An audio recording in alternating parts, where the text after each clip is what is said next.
One of those college football scenes that can't be beat, as Urban Meyer has taken over this Ohio State program and is undefeated so far, 18-0, the nation's longest current win streak. And Coach Meyer right now is standing by on the field with our own Quint Kesman. Quint? Coach, you compared this entire season to March Madness. What's it like coaching today, knowing that there's little margin for error? Well, we're used to it, and we're facing a very good team. This is going to be a real physical game up front. Iowa's real strong on both sides of the ball, and so especially up front. So that's what this game's going to come down to. What do you hope makes the difference for the Buckeyes? Well, it's going to be making plays. I mean, we got to make some plays downfield. You're not going to just line up and slam it against this outfit, so we got to make some plays downfield. Thank you, Coach. Speed could be the difference for the Buckeyes. Well, their speed on defense will take the field first as Iowa has won the toss and Kirk Ferentz decides to go with the football. So Iowa will start on offense. Kirk Ferentz, his 15th season at the helm of the Hawkeyes, 104 wins in Iowa City, a three-time Big Ten Coach of the Year and won Big Ten championships back in 2002 and 2004. He might be on the hot seat after a 4-8 season last year, but one way to get off the hot seat pretty quickly, Rod Gilmore, is if you come up with a win like his team has a chance to garner this afternoon. Well, yeah, you know, he told us earlier this week that he's been on the hot seat before. You know, he had the 07 season, had to come back from that. He understands what it takes and is just trying to patiently rebuild it. And he likes his team. He likes where they are and thinks that they're physical and they have a chance. And the recipe is that physicality, isn't it? Trying to run the ball and see if he can keep Braxton Miller and that Buckeye offense on the sideline. Absolutely. They will have to find a way to make a few more plays, but being physical and keeping the Ohio State offense on the sideline matters. Jordan Cotton back deep to receive the kick. Averaging a little under 22 yards per return. It'll be Drew Basil to kick it off. And can the Buckeyes keep the nation's longest win streak alive? Underway in Columbus. Returnable for Cotton from the 3. He'll turn the corner and is brought down at the 20 by the kicker, Drew Basil, who was the last line of defense.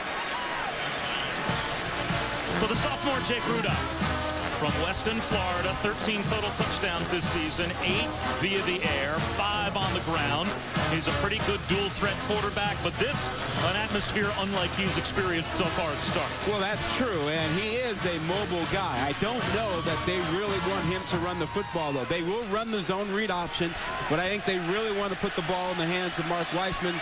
Rudock capable of making some plays with his feet, though.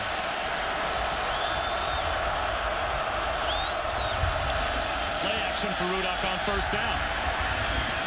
And flips it underneath to Jake Doozy, sophomore to sophomore, for a gain of about 5. Rudock is a very bright young man. Very patient, studying to become a doctor one day. Great composure on the field. Probably have that in the surgical room. A 4.0 student majoring in microbiology and pre-med. So there's not much that's going to confuse him. I don't think today. so. Weisman on 2nd and 5. Hammers his way about 2 yards shy of a first down. Now, Hugh, the challenge for Rudock is to find something in the passing game to complement Weisman. You want to get into the 2nd and 3rd and short situations like they have now. They don't want to be 3rd and long. So the first 2 plays have been right out of the script. Exactly what Iowa wants.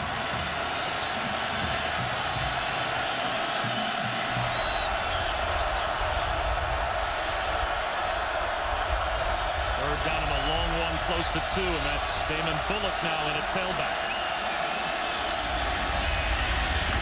Bullock has a first down. We talked about having something more than just the rushing attack so you can complement it and open it up. Where do they find that? You know, they've struggled to get the ball to the wide receivers. It's been the tight ends and the running backs that have really kind of helped them, and we expect to see some of that on first down, as we did see to open the game.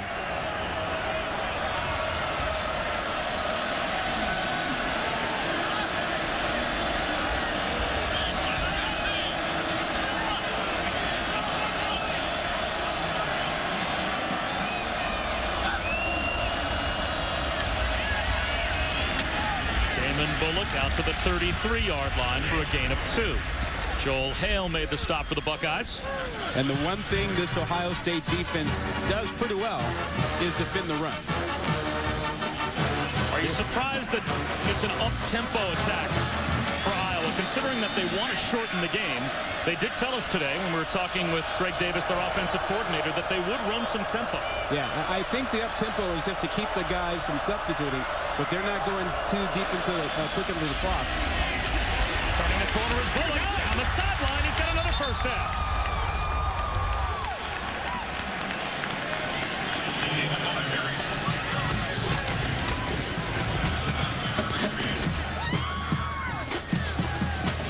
Well, something has to give as Iowa's offense averages just under 208 yards on the ground against the 6th-ranked rushing defense in the nation.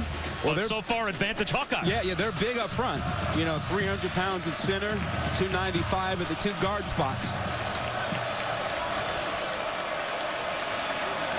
Play action for Rudolph. Up the sideline, wide open. George Kittle, the tight end, inside the 35, down to the Buckeyes' 33-yard line.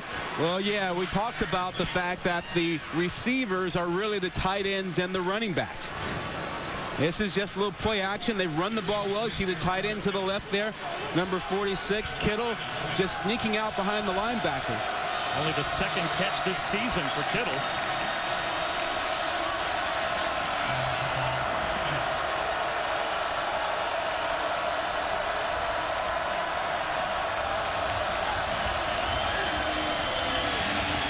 Finds a cutback lane. And that is a very successful first down play for this offense. It's already 2nd down and medium. 2 of the 3 first down plays have been very good for Iowa. And that's kept them ahead of the chains. And they've been in a good position right now. You see the virtual field goal line already. They're already in field goal range in position to get points out of this drive.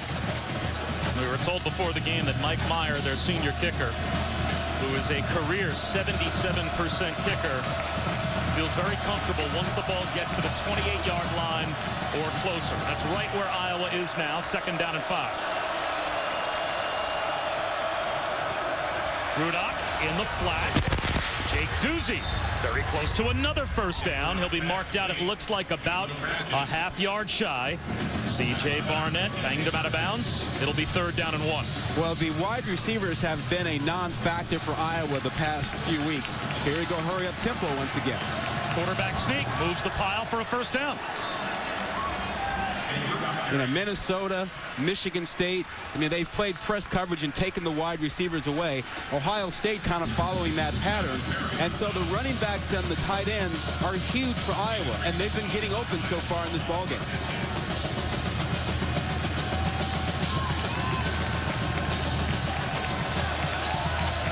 Play of the drive, already 4 first downs for the Hawkeyes.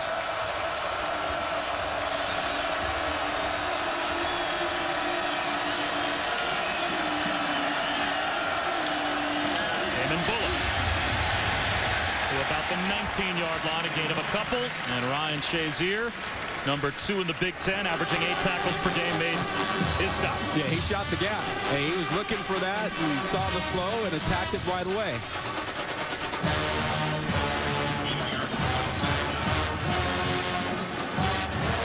Ohio State's defense this season has allowed 10 touchdowns on 18 opponent red zone opportunities. Iowa has 12 touchdowns on 25 trips into the red zone.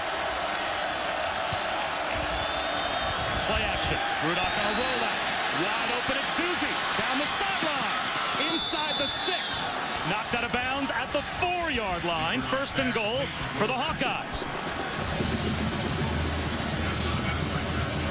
Well, right down here, no one's going to pay attention to Doozy as he sneaks out. It's just a little delay. And no one pays attention. Grant, the linebacker, kind of gave him a half look, but said, oh, you were blocking, I'm not going to worry about you. And he just sneaks on out there. Now they've got a 1st and goal. And they put Rudock, who's 4 for 4 on the drive, in the shotgun. 2 tight ends both set to the near side right. A little bubble screen, caught, flag down. We'll have to check the penalty. Martin Manley got to about the 3-yard line. Rudolph's pass complete to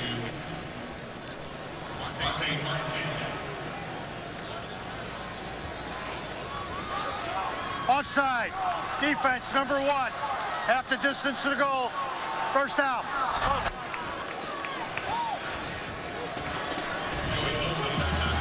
Oh, that puts Iowa in position to get into their physical power lineup. And they've got the big fullback turned tailback in Weissman at 235. They've got 2 fullbacks in there. Weissman, most likely the ball carrier. He's a fullback. Macon Pleva at 234, number 42.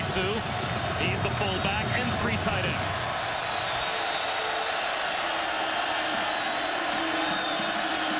Play action. Rudolph back in the end zone. It is caught. Touchdown. C.J. Fedorowicz with the game's first points. And what an opening drive for Iowa. Ball.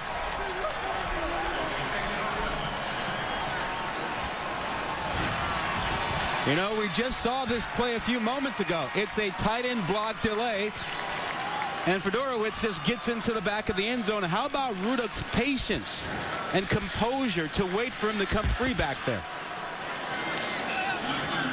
Ohio State had scored first in every game they had played this year up to now. But it's the Hawkeyes that strike first in 7-0. A 12-play, 80-yard touchdown drive. You talk about scripting those first dozen plays or so. Right on script, that entire drive for the Hawkeyes. It was big boy football. Run it and then find your tight ends. A physical Iowa team has shown up. You're watching ESPN College Football on ABC. Presented by Kay Jewelers.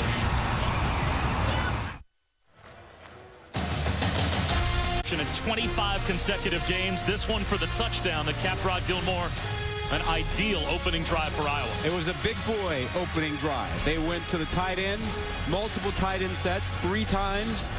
They had 3 tight ends on the field, and they used the tight end delay at least a couple of times, including that touchdown pass.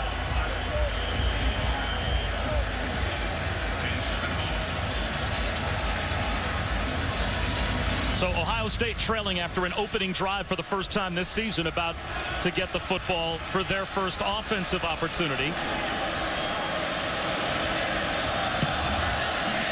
a pair of dangerous weapons back to return, but no chance for Jordan Hall, as he will have to take a knee. So Braxton Miller now 20-6 as a starter. He has won 16 consecutive starts. Missed nearly 3 games with a knee sprain suffered on the first series back in week 2 against San Diego State. But the last 2 games that he has been back for, Wisconsin and Northwestern, flawless. 400 yards passing, 4 touchdowns, 1 interception, 151 yards combined rushing in those 2 games. And he has this offense humming as they start at their own 25. To the near side, Jeff Hireman with his first reception. Close to a first down, a gain of 9, and normally the first quarter has belonged to the Buckeyes. Yeah, they typically score early and often in that first quarter and dominate that first quarter. Now for Miller, one of the things that he has to clean up is ball security. He's played well, as you mentioned, but the one fly in the ointment has been putting the ball on the ground a little bit against Northwestern. Now a false start will make it 2nd and 6.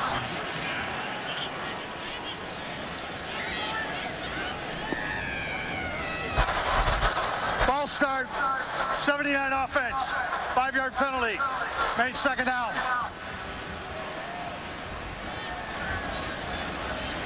Reason for concern early for Urban Meyer. He knew this was going to be a physical football game. He had seen the way Iowa had played in recent weeks, and they had a lead where they really struggled offensively in the second half in a loss in their last game to Michigan State. You can't get Urban to talk about the BCS. And he said, Iowa, have you seen them on tape? He was dialed in on this game. Up the middle, breaking a tackle is Carlos Hyde. Very close to a first down. Tanner Miller made the tackle. And it looks like Hyde will be marked down right at the first down line, and that will be good enough for a Buckeye first down. Usually, they start fast. They start well. They usually put the ball in the end zone.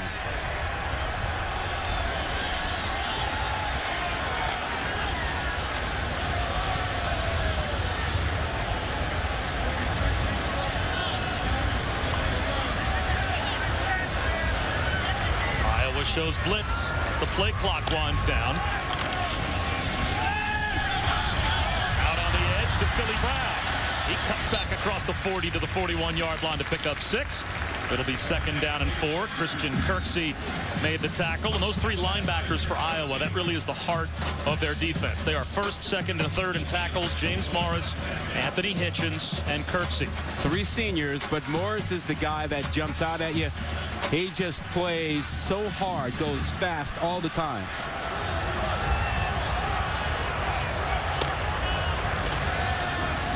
Miller pulls it down on the slant. Nice catch in traffic. Evan Spencer picks up the 1st down, and already the Buckeyes to midfield. Well, the one thing that I look for with Ohio State is the deep ball, because they do such a good job running power inside. They can really take advantage down the field. Hyde picks up about 5 more. You know, as we watch the tapes of Wisconsin and Northwestern and how they played this team, you know, they were so concerned about Hyde and the ability to run the ball inside that Ohio State was able to take shots down the field.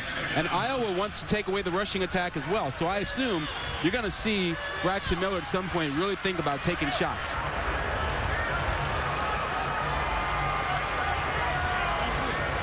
The man in the slot left is Dontre Wilson, the true freshman. He can fly if they go that way. Instead, it's Miller on a keeper. About 1.5 yards shy of a 1st down, so it will be 3rd down and a long one. And Carl Davis, along with Dominic Alves, 2 players that jumped out at you when you were watching Iowa defensively on tape. Yeah, Carl Davis has a really, really quick first step. He's a guy that's 6'5", 315, and if you're thinking about making yardage inside on a 3rd and short, you have to account for him.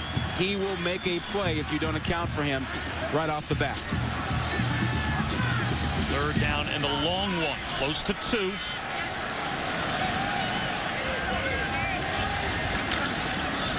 Miller follows Hyde through the hole. There goes Braxton Miller for a 1st down. And already you can see our virtual field goal line. Ohio State has moved within field goal range. Well, they took advantage of Davis's ability to get penetration, and he just powered inside. And just watch to the right side of the screen. The big pushback, that's Davis, 71, getting into the backfield, and that's exactly where Hyde ran with the football. They let Davis do his thing and then just ran behind him.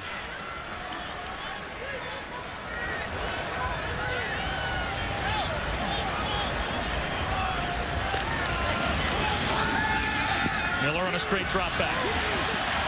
Look out. You can't lose track of Braxton Miller. Spins down to the 15-yard line. He made Christian Kirksey miss in the open field. Did you see the way he looked at Kirksey out there? He went, oh, wait a minute. I got a linebacker one-on-one in the open field, and you can see him just look at Kirksey and say, all right, this is you and me, buddy. Bring it. Watch him slow up here. All right, I got something for you. Oh, how about that move? I'm waiting for you. You got no shot at this.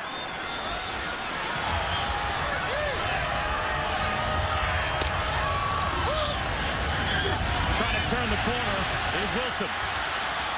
Caught around the ankles at about the 13-yard line. Now, we anticipated that Ohio State would move the ball between the 20s. The strength for Iowa this year has been their red zone numbers, and their red zone numbers are off the charts. They are best in FBS by far. 11%. 1 red zone touchdown allowed. 11%. And no one has rushed for a touchdown on them all season long. No one. Not 1 touchdown on the ground.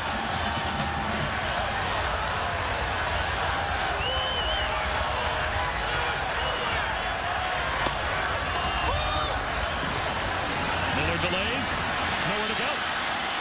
Does well just to get to the 10-yard line. He picked up a couple of yards, and it will be 3rd down and about 5. So a big play coming here. And we talked to Urban Meyer about those numbers you mentioned yesterday. And he said, I've never seen anything like that. 6 games into a season, a team that's allowed 1 touchdown. defensively in the red zone and has not allowed a rushing touchdown. Now, conversely, coming into today, Ohio State has 17 rushing touchdowns. Yeah, but the strength of that defense is its front seven, not the secondary. And this looks like a passing situation for Ohio State.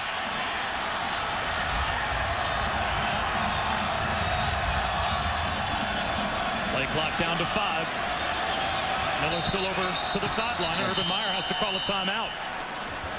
Coach Meyer calls that timeout from the Buckeyes sideline as the play clock almost went down to 0. We'll step aside for just a moment.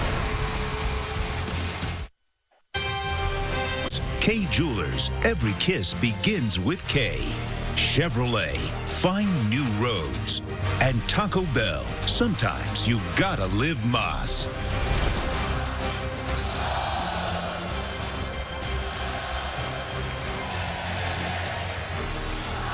There's the national championship trophy won by the Ohio State women's rowing team this past June in Indianapolis. And they were dominant. They didn't squeak by to win that championship. They are a dominant crewing program. Your knowledge is unmatched, unrivaled. Big play out of the timeout, 3rd down and 4 in the red zone. Braxton Miller on a straight drop back. Batted down at the line. And the red zone dominance of the Iowa defense continues.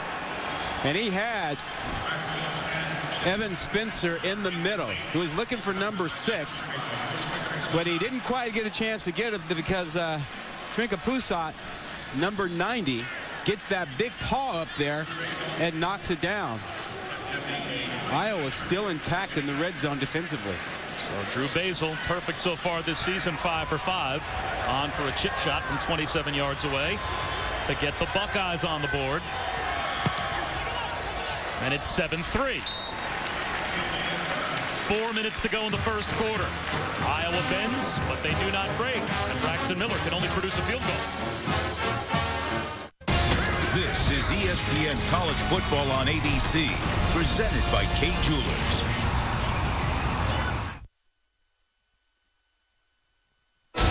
This telecast is available in high definition, brought to you by Vizio.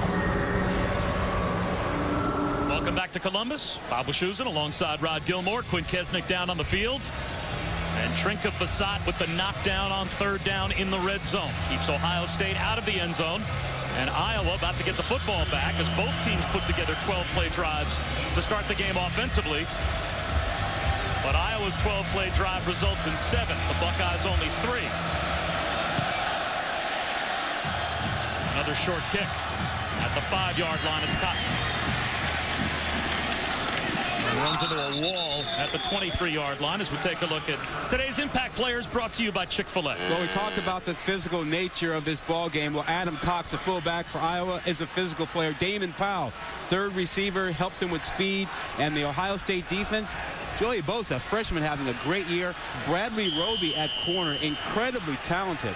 Had a great season last year. He's a guy that's going to have to play some good coverage today. Struggled a little bit against Northwestern and Wisconsin. Another 3 tight end look for Iowa. Their 13th play from scrimmage and the 7th time they've come out with 3 tight ends. And Weissman as the lone setback. Big boy football. Play clock winding down. Do they realize it? Late to react. It's down to 1. Not going to get the play off. The first play of the drive results in a delay of game, unless a timeout was granted to the sideline before the flag. Timeout has been granted to Iowa prior to the delay of game. First timeout. So Kirk Ferentz over on the sideline got the timeout just before the play clock went to 0. But you shouldn't have to do that. Not on the first play. No, you're coming onto the field. You've called your play on the sideline. You got to get lined up and do this, and you shouldn't have to blow a timeout right now. Saturday Night Football on ABC, presented by Windows. It's the season's first matchup of 2 top 5 teams and 2 Heisman hopefuls going head-to-head as well. Jameis Winston and Taj Boyd square off. Florida State and Clemson. Number 5 heading to Death Valley to take on number 3. Saturday Night Football on ABC at 8 Eastern, 5 Pacific. And Vic Beasley, who we saw last week in Death Valley, make some impact plays for the Tigers. I know everybody wants to talk about the quarterbacks. But the difference in Clemson is the defense, and Beasley is a huge part of that with the pressure he can bring.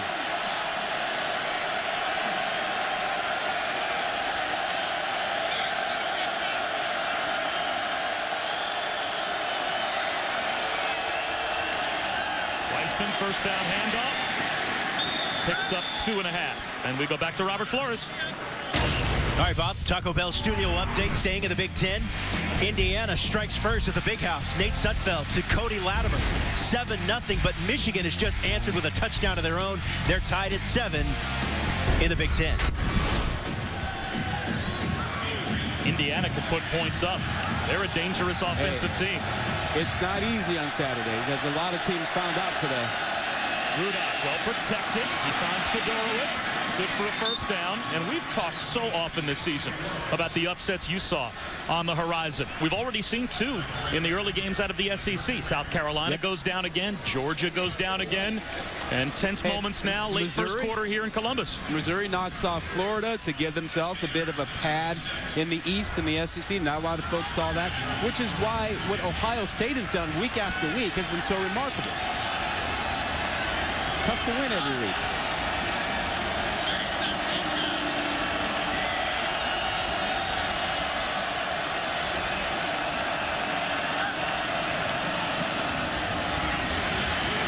Up the sideline.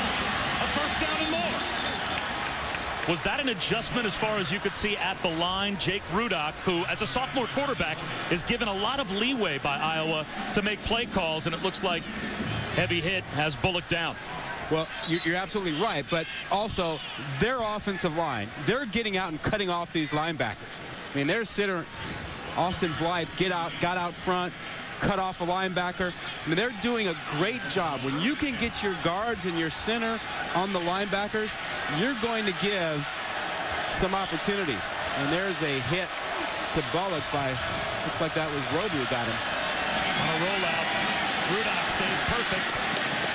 In the open field, nice tackle by Duran Grant as he cut down Fedorowicz, but still a gain of 6 on first down for the Hawkeyes. How about the approach of Iowa to basically say, you know what, we haven't really been using our wide receivers very well. We're not even going to try it. We're just going to put more tight ends out there, you know, and play big boy football.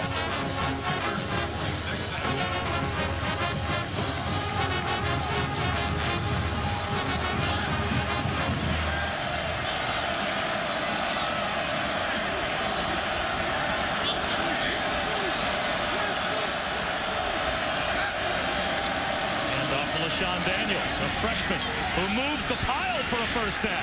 Talk about big boy football. That was a Hawkeye version of just changing the line of scrimmage for a gain of 7.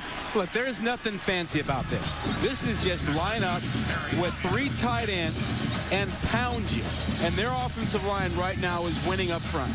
And Urban Meyer talked about this being a physical football game. Well, his guys have got to answer the challenge because Iowa's not backing off of it. They're coming right at him. Play action, Rudock on a rollout. Another tight end catch and a heavy hit up top. Fedorowicz hit by Roby. There's the flag. If that's targeting, that is a first-team All-American cornerback that could be ejected for the rest of the game. Yeah. Well, the targeting rule, remember the policy behind this. You're trying to get guys to hit lower, to stay away from hitting above the numbers.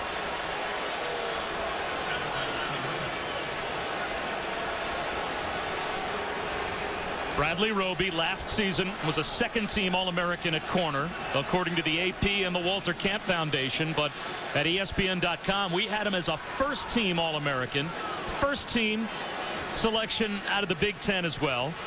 He's got 7 career interceptions, probably the best corner that Ohio State has, and he might be gone for the rest of the game. We'll have to find out after this conference. Let's get another look.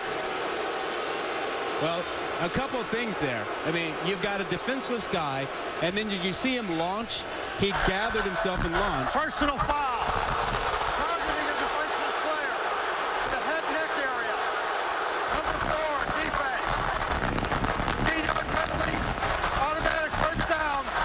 Number 4 is disqualified for the game. Well, it's number 1, not number 4. Is under further review. Now they will go up to the replay booth. Yeah. The replay booth cannot overturn the 15-yard penalty. That will remain in force no matter what. Correction on the foul. Player number 1. But what they will review now is whether or not this is a foul worthy of Bradley Roby being ejected for the rest of the game. All right, Rod Gilmore, we're going to put you in the replay booth now. What do you think? Well, again, defenseless guy, and you had him gather and launch up high. And the idea is to get guys to get away from doing that. And you see the launch, and you see the helmet on his helmet. But the other thing is he's above the numbers. It's not strictly head-to-head. When you get above the numbers, you're in the danger zone.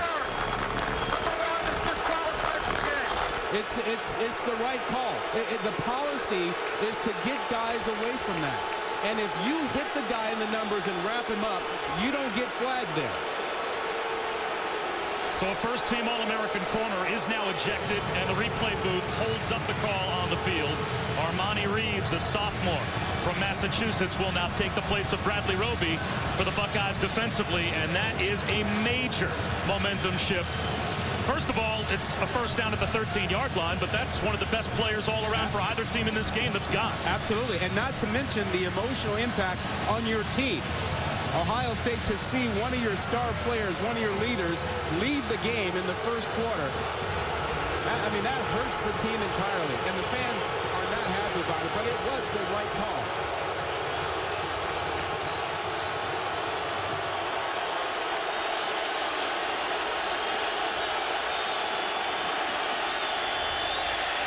Dropped by Martin Manley. That's the first incompletion thrown by Jake Rudock, and the first time he had targeted a wide receiver. He was 8 for 8 before that. All 8 completions have been to tight ends. Might have had something to do with Roby going out of the ballgame, and now liking the matchup a little bit better.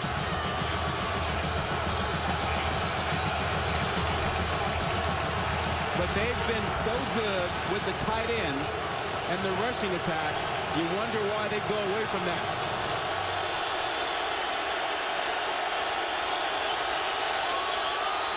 Clock winding down. Iowa still has 2 timeouts. Weissman, a little delay, and he gets down to about the 10-yard line for a gain of 3. Curtis Grant made the tackle, so now a big third down coming. Third and a long 6, close to 7. And if you're Ohio State, defensively, you have to think about the tight ends down here. You've been hurt by the tight ends on both drives. And I'm thinking zone coverage likely and figuring out where those tight ends are coming from in delays and looking for them. Fedorowicz right now is the only tight end on the field.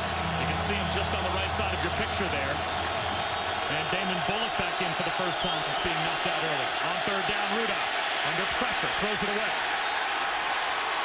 Good red zone defense by the team in red. The Buckeyes will force a field goal attempt. Joey Bosa got pressure on Jake Rudock. All around a very good play. Great pressure by Ohio State and a smart play by Rudock to throw it away and preserve the field goal opportunity at a reasonable position. And they're inside the 20-yard line here. You're talking about a 33-yard kick or so. Mike Meyer from 28 to make it a touchdown lead again. Just sneaks it inside the left upright. And with 7 seconds to go in the first quarter, we'll step aside. Bradley Roby ejected, and Iowa up by 7.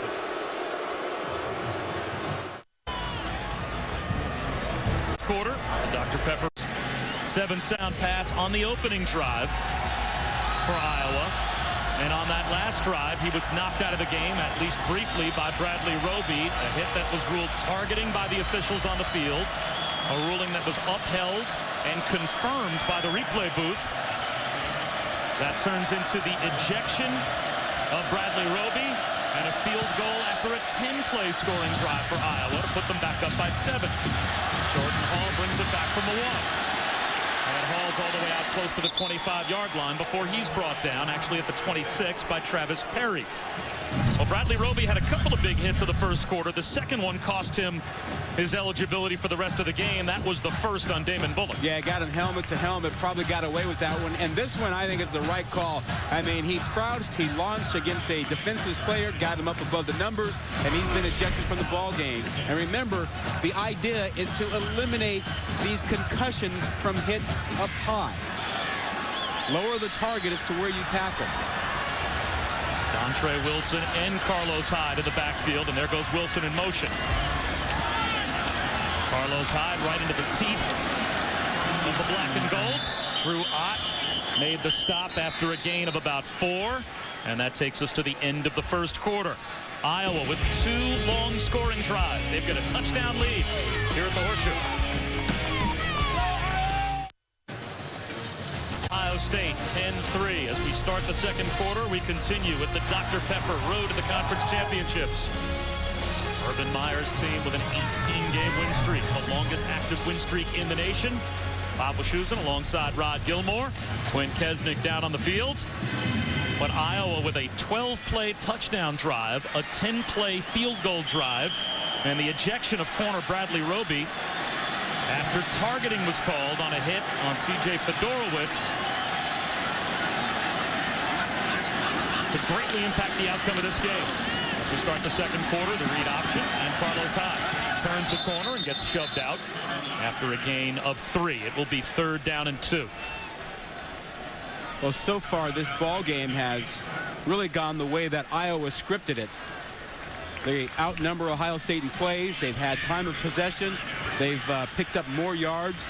They've been more physical than Ohio State. Iowa came into today number 8 in the country and number 1 in the Big Ten in time of possession. And they dominated the clock in the first quarter. 3rd down and 3. Braxton Miller, well protected, fires a strike to the sideline for a first down to Devin Smith.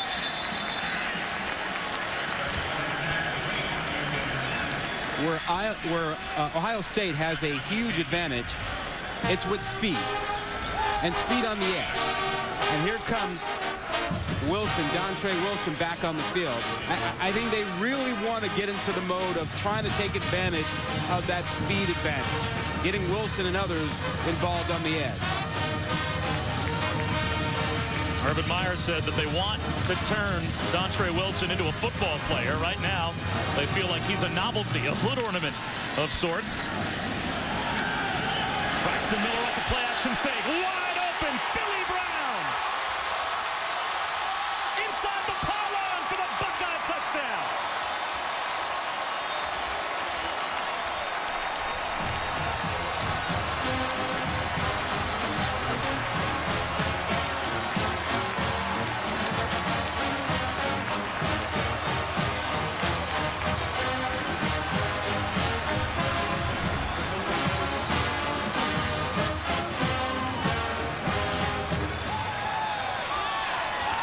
It's the play action that pulled the safeties up, and then behind him goes Brown. Now, did he get into the end zone? From that angle, it certainly looks so.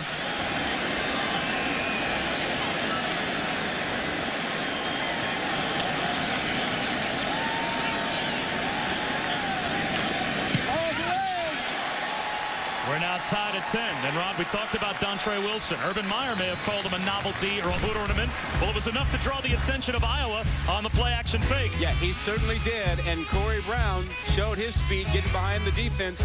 And the long ball is back for Ohio State.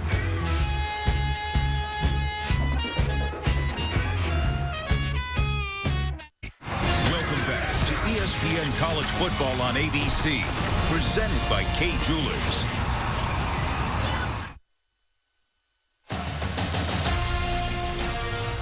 Braxton Miller finding Corey Philly Brown, a 58-yard touchdown, the longest reception of Corey Brown's career. And that's a player that Urban Meyer said has had as big a turnaround as any player he can remember at any of his stops as a head coach. There was a time when Urban Meyer first took the job, they were hoping that Philly Brown might just move on and leave the program. But he spent his entire summer catching balls last year, a total attitude turnaround. What a momentum shift that play was as it ties the game. A return chance here for Cotton.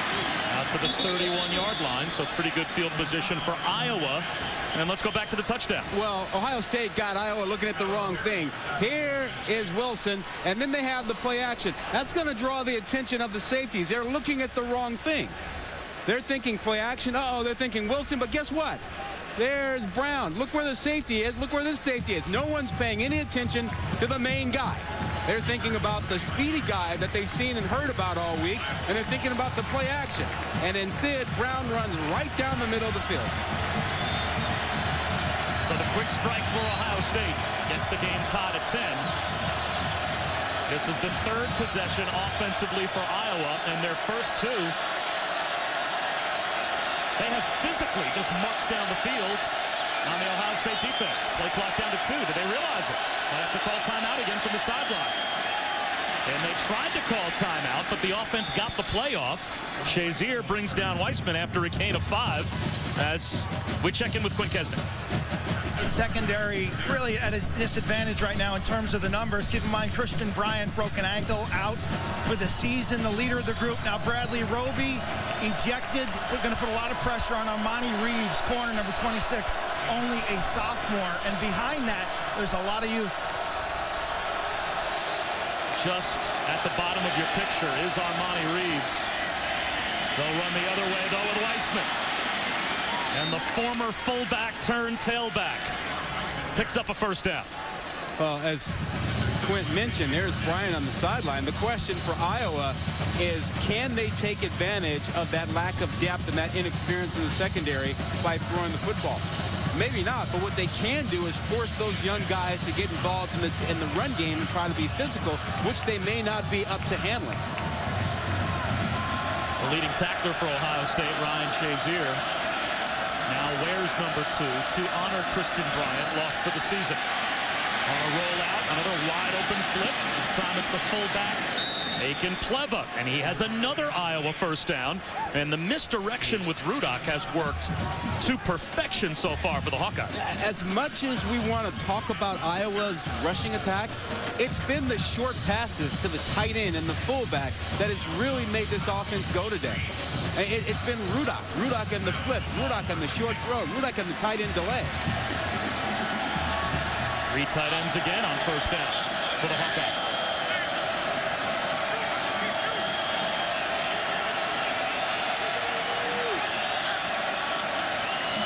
Damon Bullock popped at the 40, but he picks up 4 yards.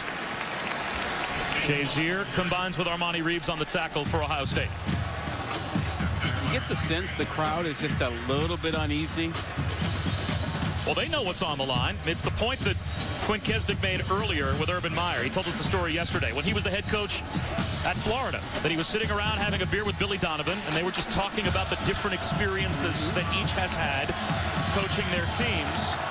And after this play, we'll tell you the contrast between college basketball and college football as Rudock floats one to the sideline and throws it away. But Billy Donovan said to Urban Meyer, the time of year that I hate is coming, and that's March. March Madness. It's March Madness.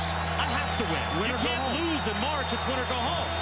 And so Urban Meyer looks at Billy Donovan and says, are you kidding me? We play March Madness the whole year. And Billy Donovan supposedly looked back at Urban Meyer and says, wow, I never really thought about it like that way, yeah. So when it's college football, it's constantly win or go home. And Ohio State has forced third down at 6. Rudock well protected. Underneath, finds Doozy. And it looks like he's got the first down by a yard. Another tight end. Another short pass.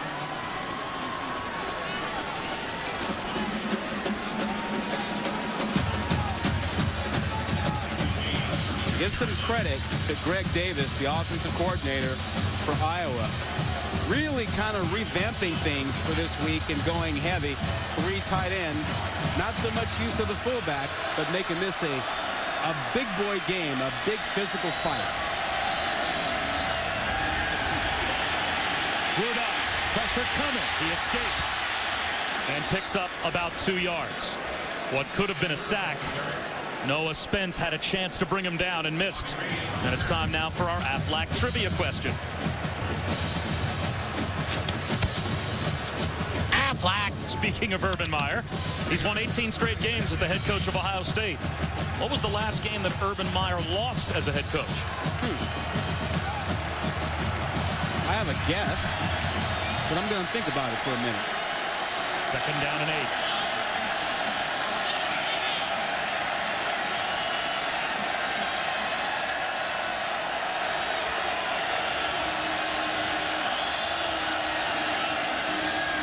Rudock, long throw to the sideline, incomplete, looking for Cavante Martin Manley. And again, that's an incompletion intended for a tight end, or intended for a wide receiver. He's been basically perfect to the fullbacks and tight ends. Yeah. Has not been very effective going to the wide receivers, but here you see where they are. On 3rd and long, they haven't been really very effective, and that's because you haven't gotten a lot of wide receivers involved that can help you.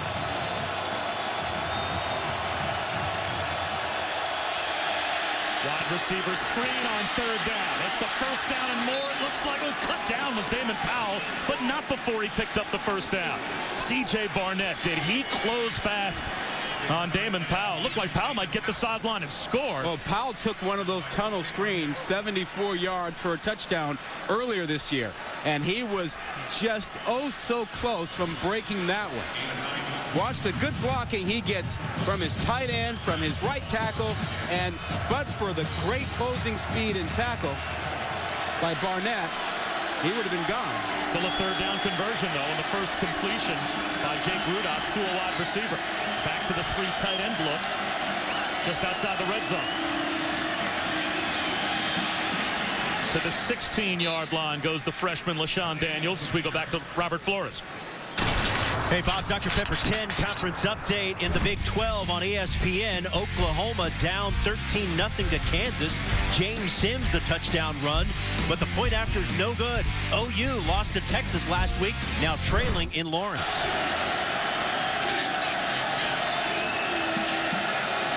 Highly ranked teams that have either lost or in trouble all over college football. Daniels ran out of room. So another 3rd down coming for Iowa. But it's the kind of 3rd down that Iowa has really handled very well this season. 3rd and short, 3rd and 2, 3rd and 3.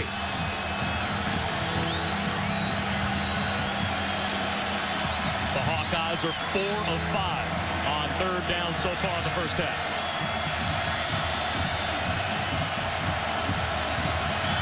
Another double-digit play drive, their 3rd already.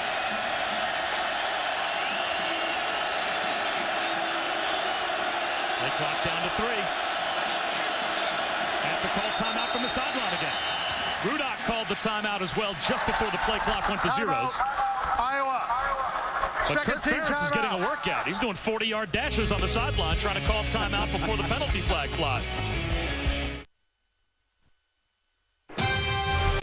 Brought to you by Nissan, premier partner of the Heisman Trophy, and Aflac, official partner of the Heisman Trophy.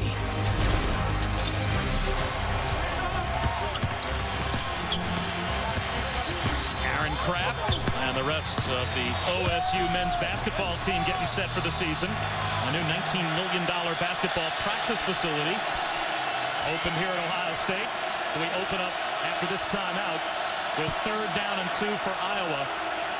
8.5 minutes to go before halftime, trying to keep another double-digit play drive alive. They'll keep it on the ground with Weissman. And it looks like he has muscled his way for another 1st down as Shazier couldn't stand him up just shy of the 11-yard line. You got 235 pounds of a powerful man determined to pick up the 1 yard. And you see the way he just blew into Shazier.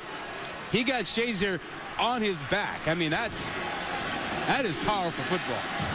Well, Greg Davis, the offensive coordinator for the Hawkeyes, told us that Weissman's a bulldozer. He's one of those guys where if you get the run game going, he's better in the second half than he is sometimes in the first half, and sometimes better in the fourth quarter than he was in the third quarter. 2 tight ends in the ball game into the short field. Weissman again. Lowers his head and gets to the 6-yard line. You see, when they put those 2 tight ends to the short side of the field, Ohio State has to adjust and move guys over there. And then they can run back to the weak side, to the wide field, where they have an advantage in blocking. And you see Iowa has just controlled the line of scrimmage today. Look at the long drives. 80 yards, 67, 63. Ohio State has had the ball 6.5 minutes so far. On this drive, Iowa will go over 16 minutes time of possession. Play action. Rudock on a rollout. Dropping the football is the tight end Jake Ducey. And it will be 3rd down from the 6-yard line. 3rd and about 5. Well, that has been one of the big plays for Iowa. Tight end on a delay route.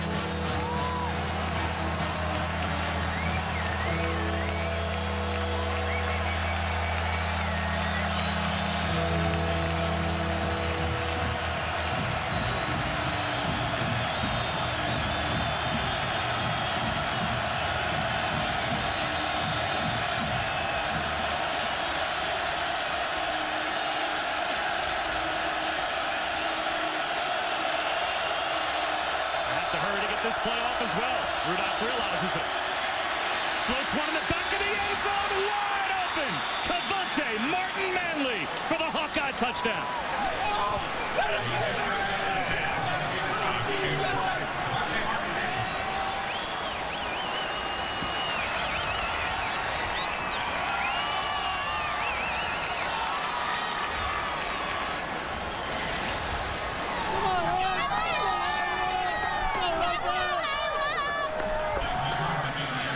Talk about toughness.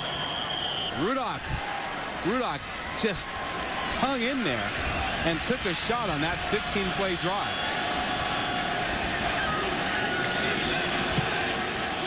Rod, if you could find the perfect marriage between an offensive game plan against a specific opponent and then that offense going out and executing that game plan, we've probably seen that from Iowa so far in the first half. You got it. Go be physical, beat guys up, and Iowa's doing it right now.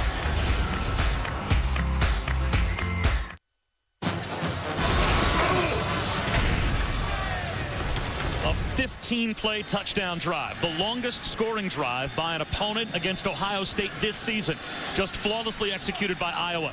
And they're up by a touchdown once again. Bob Wischusen alongside Rod Gilmore, Quinn Kesnick down on the field. And Rod, time of possession now 16 minutes and 7 seconds for Iowa, only 6:32 for Ohio State. They've done exactly what they wanted to do. Control the clock, be physical, run the football, and throw the short passes.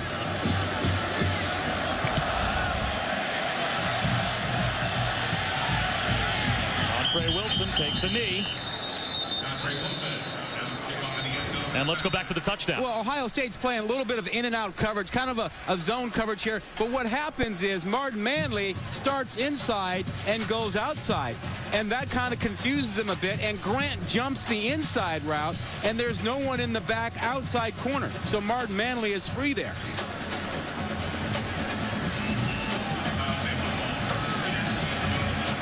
So now how do the Buckeyes respond offensively?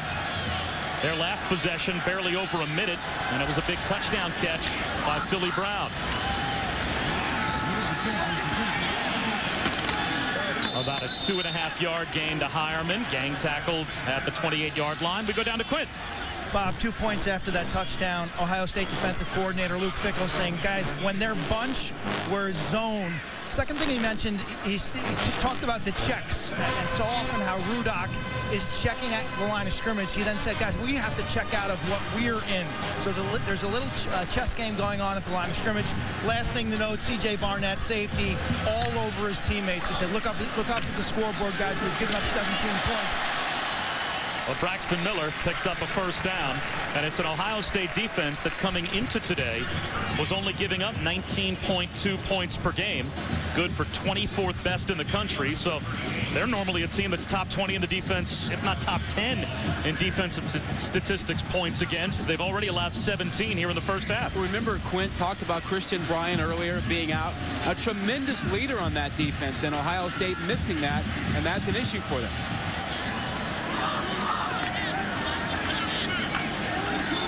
Miller, high over the middle. Corey Brown pulls it down for a gain of 8. He was hit hard by John Loudermilk. And the crowd responding as they are bitter about the fact that their best defensive back, Bradley Roby, was kicked out earlier on a targeting call.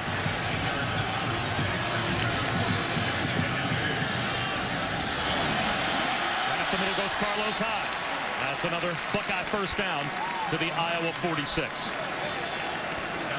Tempo for Ohio State now, trying to move it quickly and catch Iowa. 8-yard gain in Iowa 46. Ohio State football, first and 10.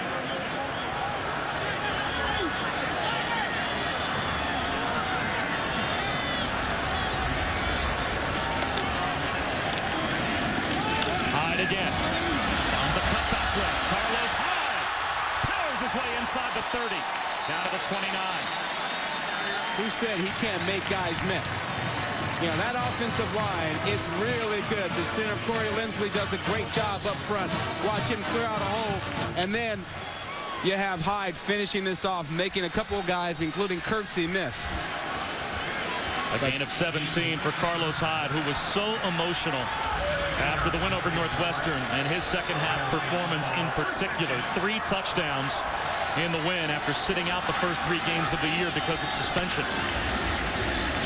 Braxton Miller off the fake. Under some pressure. He will be sacked. James Morris in the top 13 in Iowa history in tackles. The senior comes through and gets his second sack this season. Yeah, Morris just goes full speed all the time, and this tackle, this sack, pushes Ohio State out of field goal range. Now they are behind the virtual field goal line, and they'll need to pick up a lot of yards to get back in there.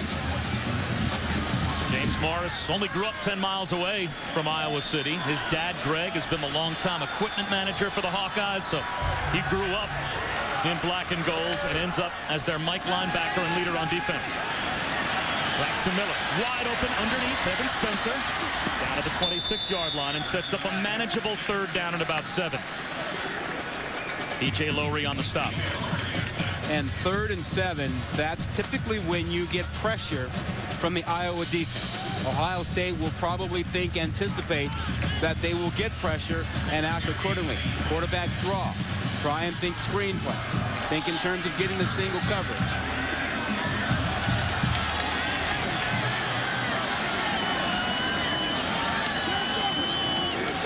Only a 4-man rush, but the stunt works. Braxton Miller avoiding the sack. Scrambles, but he can only buy himself so much time before he is swallowed up by Carl Davis. Only a 4-man rush, but nobody was open. Miller couldn't find anyone, and that created the issue. And now on 4th down and 10 after the sack, at least for the moment, Urban Meyer's got his offense out there. They might go for it rather than try the long field goal. And now a timeout will be called, and the Buckeyes will talk over the decision with 3:14 to go before halftime. And Iowa, right now, shocking the horseshoe. You're watching ESPN College Football on ABC, presented by Kay Jewelers.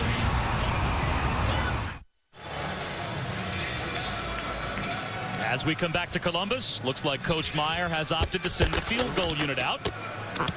As we answer our Aflac trivia question, Urban Meyer has now won 18 in a row as the head coach at Ohio State. When was the last time he lost a game as a head coach?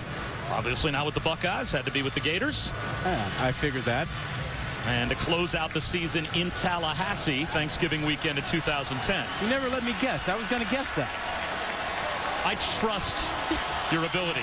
And now it turns out the offense is back on the field. They pulled the kicking group off, maybe a little decoy there, And Braxton Miller is back in on 4th down and 10, in spite of the fact that they're inside what they told us would be their acceptable field goal range. Braxton Miller in the pocket, buying time. Still extending the play. Look at Braxton Miller, and there's no one home. A flag down in the secondary as Braxton Miller with another flag thrown runs inside the 10-yard line. 2 flags were thrown at 2 completely different times during that play. The last flag was a block in the back by Brown against Ohio State. But Braxton Miller bought an awful lot of time there. Don't know about the first flag, but these 2 might offset.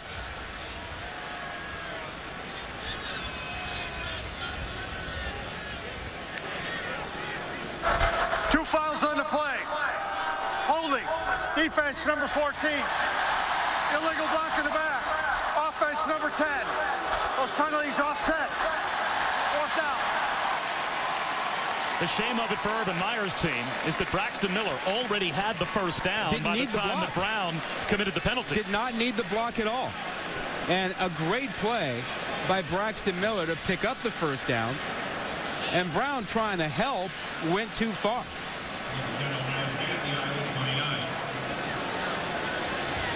Let's take a look at the end of the play and see if we can pick up the Philly Brown penalty. Watch number 10 at the bottom of your screen. Yeah, right in the middle of your screen. He goes and takes a hit on behind on Miller, number 5.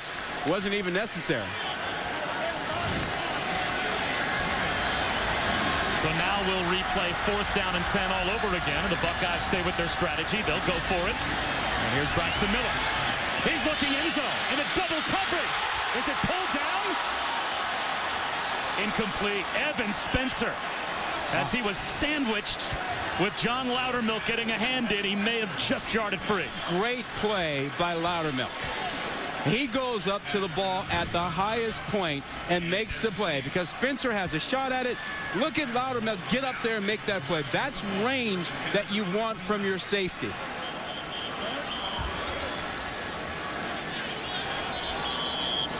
John Loudermilk is the son of Kirk Loudermilk, who was a longtime NFL offensive lineman. Of course, his dad played right here at Ohio State, was the center for the Buckeyes before going on to the NFL.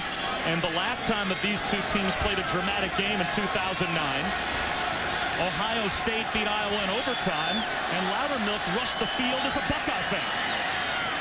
Trying to pull that one in is Damon Bullock. And Bullock, with an extra hit out of bounds, crashes into the Buckeye sideline. It will be 2nd down and 10. Now, Loudermilk rushed the field when he was in high school. Now, do you tell all the Iowa folks about that? I don't know. He was a big Buckeye fan growing up, as his dad, of course, played in Columbus. And he was wearing scarlet and gray as he ran on the field to celebrate an Ohio State win 4 years ago. Now he's wearing the black and gold playing in the game. He got rid of all of his Ohio State swag, though.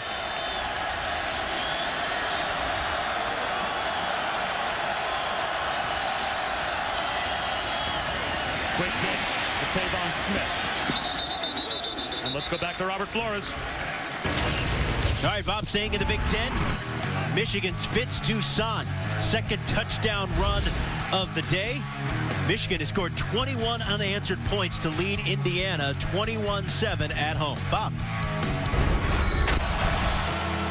Well, Robert, we've got a big 3rd down and 7 here. And Iowa will bleed the clock down as far as they possibly can. The Buckeyes with only 1 timeout left as we're about to go under 2 minutes in the first half.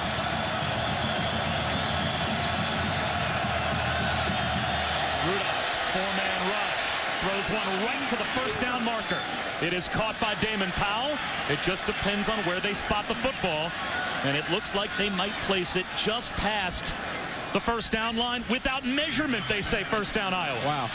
You know, it's interesting because the Iowa receivers really don't have the speed to run by Ohio State, yet the Ohio State defenders seem to be giving them a lot of cushion. I would expect them to be a little bit more aggressive even in their zone coverage. Rudolph, that one's dropped. It would have only been about a 2-yard gain. But what has been a huge factor so far, Rod, in the first half, 3rd down conversions. Iowa is now 7 of 8 on 3rd down in the first half. Now, coming into today, Ohio State was 4th in the country in opponent third down conversions defensively. They'd only allowed 25% on third down before today. Rudock and the short passes to the tight ends have made a big difference. Draw play. There goes Bullock. Bullock in the open field. Flag down.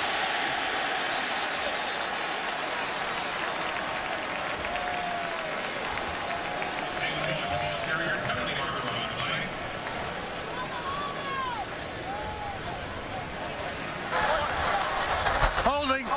Offense number 11. 10-yard penalty. Spot of the foul. Made second down. So the junior wide receiver, Cavante Martin-Manley, wipes away what would have been a 14-yard gain as we take a look at our Pacific Life game summary. It has been a tremendous game for Rudock so far, 14 of 21. And as you mentioned, Bob, an awful lot of that on third down. Roby ejected for targeting in the first quarter. And Iowa being very physical up front, running the football very well.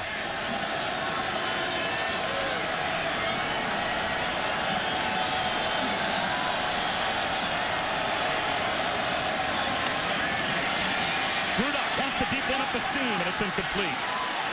C.J. Fedorowicz, the intended receiver. It will be third down and 10. And can the Buckeyes finally get off the field on third down? Well, that depends on their ability to protect that first down marker. The receivers for Iowa really aren't capable of running behind them, running by them. So you would expect them to overplay the first down marker and take away that intermediate pass. This is a big play. If Ohio State can get the stop, they certainly, with a timeout, would have time to score before halftime as they would get the football back. They're showing man coverage right now. Play clock at 5. Rudock, quarterback draw. He'll try and run for it. He won't come anywhere near picking up a first down. So the Buckeyes finally get the third down stop. And let's see if they call their final timeout, or will they allow the clock to wind all the way down? Urban Meyer may save the timeout for his offense. And Iowa can take the clock well down under a minute. As they should.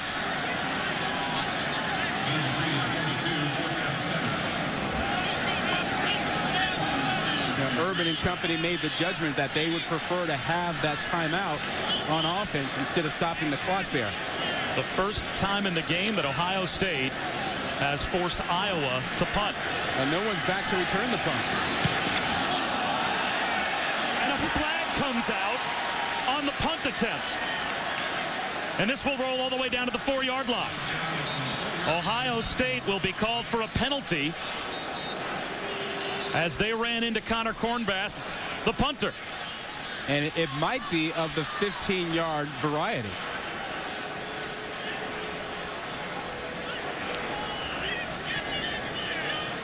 It looks like they may just call running into the kicker. Running into the kicker. 26 defense. Penalties decline. Play results in a touchback. Armani Reeves was the guilty party, but it's a 54-yard punt. Kirk Ferentz says we downed the ball at the 4-yard line. That's just fine with me. Let's not kick it again. Yeah, only a 5-yard penalty wasn't going to help Iowa. And if you are Ohio State, probably just want to take a knee and take this one into halftime and regroup. The chase for the Sprint Cup meets the big one at Talladega. With only 5 races left, Matt Kenseth and Jimmy Johnson are still out in front. But anything can happen at NASCAR's most unpredictable track. The NASCAR Sprint Cup Series at Talladega, presented by 5 Hour Energy, tomorrow at 1 on ESPN. That is a tough track. There is not a safe spot on that track. You're right, anything can happen there. And Rod, you called it. Ohio State not taking any chances inside their own 5-yard line, even with the timeout. The Buckeyes will start the third quarter with the football, but they will head to the locker room trailing Iowa by a touchdown at halftime. What a first half for the Hawkeyes as we go down to Quinn. Coming across. Coach, what was the single key development in that first half? I don't think there's any single thing. They had a big play on us. Our guys are playing hard. It's both teams are really competing well. How do you best describe your ability on third down? The guys are doing a good job. The guys are just working hard, and Jake's playing well, so we just got to keep pushing here. Yeah, how often has he been able to check into the right play, Coach? He's doing a great job there, and that's something we try to put on our quarterbacks. He's doing a really nice job for us. Thanks, Coach. Bob. All right, Quint, thanks very much. So our score at halftime, upset alert in Columbus. Iowa leads the Buckeyes by a touchdown. We'll head to the studio and our halftime report in just a moment. Stay with us. And ABC college football just about set for the start of the second half between Iowa and number 4 Ohio State here at the Horseshoe. They flawlessly executed offensive game plan in the first half for Iowa. Braxton Miller made a couple of big plays, but it's a touchdown lead. Devontae Martin-Manley with that score has Urban Meyer's team on the ropes as we head to the second half here at Ohio Stadium.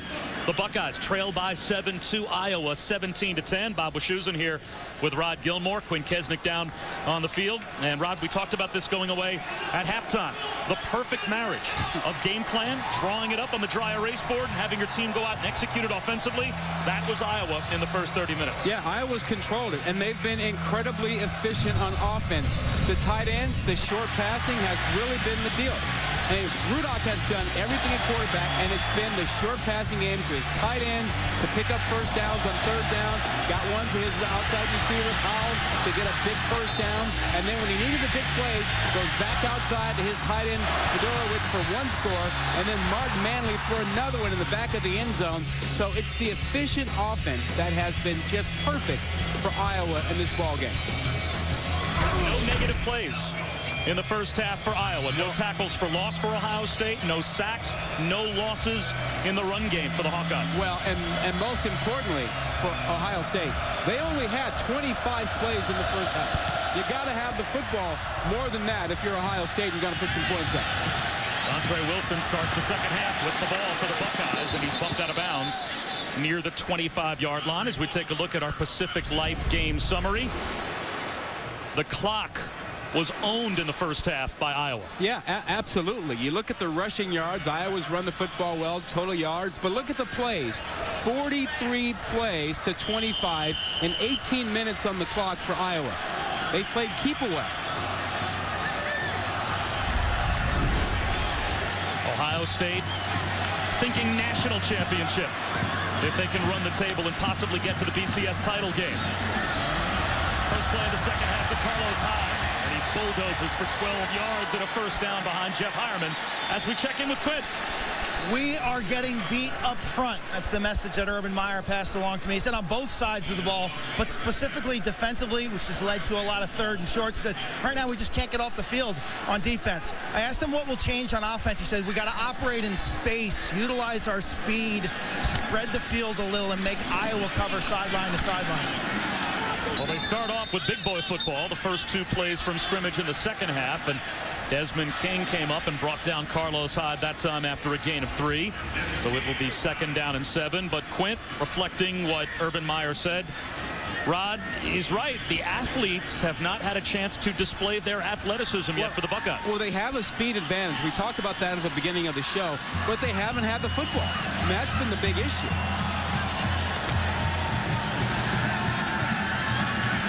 Braxton Miller underneath, wide open. That's Devin Smith. That's another Ohio State first down. You'll see them spread it out more, as Quint mentioned, try to get their athletes out there and let that speed take over this ball game. This game has been fought in a phone booth, and that is not the way that Ohio State wants to play this game.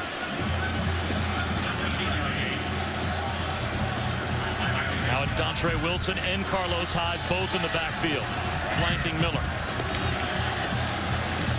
There's the swing pass. Wilson, electric in space. Very close to a first down. Bumped out by Loudermilk. About 1.5 yards shy. It will be 3rd down and 1. But notice the difference. Check that, 2nd down and 1, pardon me. Notice the difference in play selection, just as Quint talked about. Getting their guys in space, working the edges. Miller, 10 of 12 now.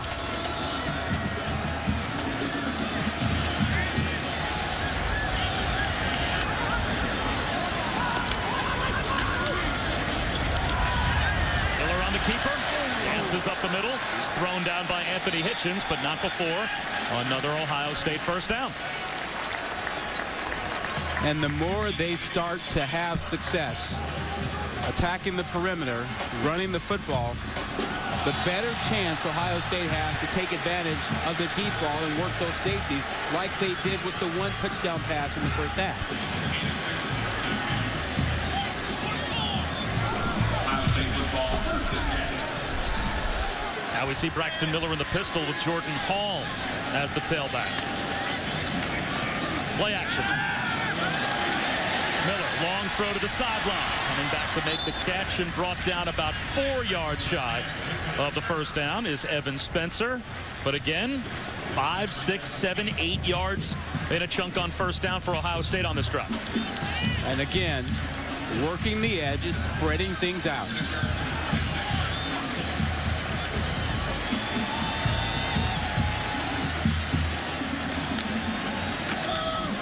And off to Hall.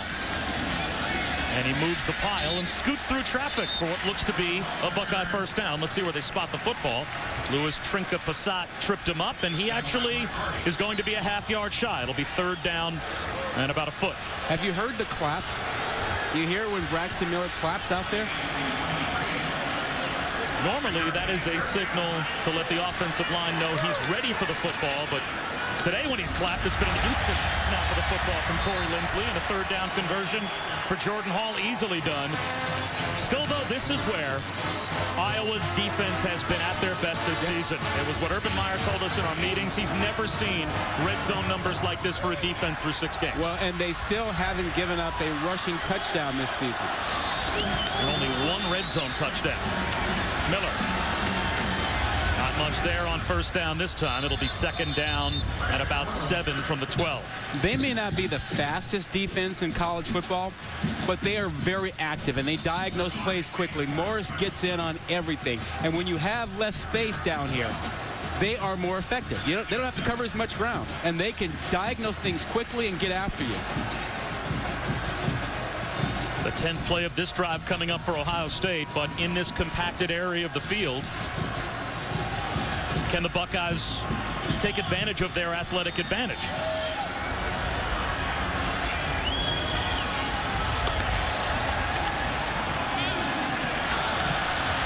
Trying to turn the corner is Wilson. Stays in bounds. Where did he step out? Right at the first down marker at the 5. Actually at the 4. First and goal for the Buckeyes. Great run by Wilson. This thing was strung out, but the little dip he gave inside allowed him to get to the edge. And that's just pure speed at the end to get him there. He actually stepped out of bounds shy of the first down marker, but the officials gave him a great spot. Let's see if that gets reviewed. Anthony Hitchens also injured on the play. So the leading tackler for Iowa on defense is down. But let's take another look on where he steps out at about the 6. And the officials put the ball at the 4. Yeah. So they missed that spot by at least 2 yards. And instead of first and goal at the 4. The previous play is under review. And now they're going to check and see if they got the spot right. Last year, Anthony Hitchens led the Big Ten, averaging over 11 tackles per game. He is number 2 in the Big Ten, just under 10 tackles per game this season.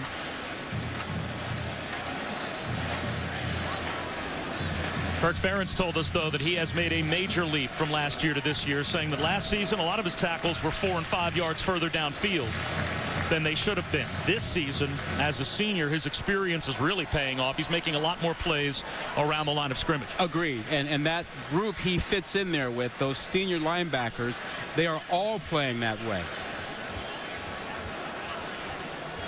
It looks like he's pointing to his right shoulder. So as the replay review goes on, looks like already we have a decision. Following the review, it's been determined the runner was short of the line to gain. The ball be placed at the 6-yard line. 3rd and 1. 3rd and 1. Clock operator, 10:42 on the game clock. 10:42. Well, that's pretty clear right there. See the left foot of Wilson out at the 6-yard line. And the replay booth got that correct. So now you have that 3rd and short. And they've got options. The way they've run the ball and the way they spread them out down here, Miller can do something. But remember, no rushing touchdown allowed so far by Iowa this season. 3rd and 1. Anthony Hitchens not on the field for Iowa. Carlos Hyde. He's got the first down. He ends up right where Dontre Wilson was, at least originally marked, to the 4-yard line. So it is 1st and goal as Ohio State looks to possibly put the first rushing touchdown this season on the Iowa defense. Braxton Miller at the goal line. Inside the pylon, no. Stepping out just shy was Hireman. Wow. B.J. Lowry came up and saved the touchdown. He's at the 1, and now Ohio State wants to go Super with tempo. Braxton Miller already with his team set. High into a wall of tacklers. Is he stood up? No! It is a Buckeye touchdown.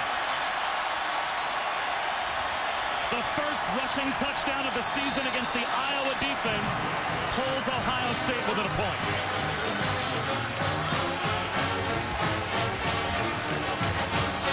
Watch the effort by Hyde.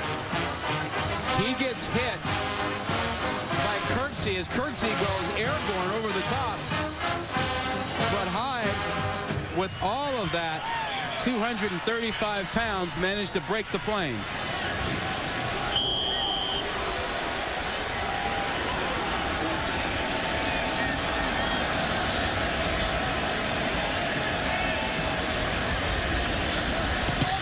We are now tied at 17. If Carlos Hyde broke the plane, he broke it by an inch. It was just good enough. And a 13-play touchdown drive to open up the second half for the Buckeyes. Has it 17 all.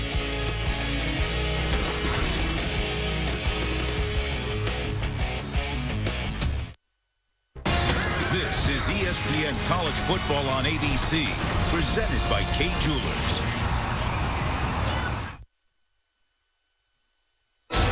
This telecast is available in high definition, brought to you by Vizio. A great day in Columbus, a sea of red here at the Horseshoe, and the Buckeyes on a Carlos Hyde touchdown run.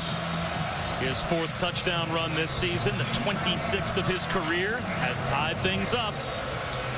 It's now 17 all. Carlos Hyde was suspended the first 3 games of the season, got into an altercation over the summer in an off-campus bar with a woman. No charges were filed, but that didn't matter to Urban Meyer. He still felt he needed to send a message and suspended him for the first 3 games. Now the Hawkeyes will start at their own 25-yard line. And Carlos Hyde was really emotional after the win at Northwestern 2 weeks ago. Well, Urban Meyer has a core value, a hardcore rule about violence to women and respecting women. And Hyde violated that, even though charges weren't brought. But the great news out of that is that Urban says he's learned the lesson from that. He's grown from it, and he gets it now. Now the question, can Iowa keep their momentum going offensively as they control the line of scrimmage and the clock in the first half? Weissman, plenty of room on the cutback, another first down for Iowa. As we go back to Robert Flores again. Hey, Bob, this is the #1 play tonight on SportsCenter's Top 10. Cody Whitfield. One-handed touchdown catch. Wow.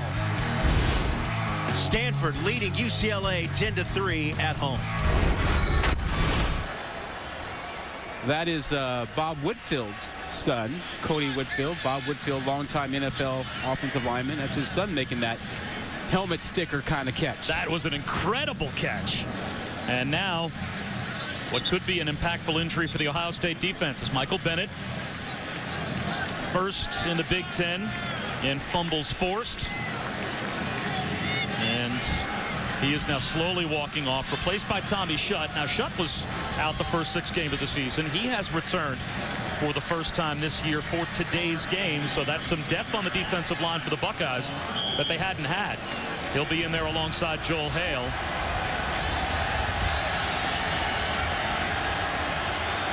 But a 12-yard gain on the first play of this drive for Iowa.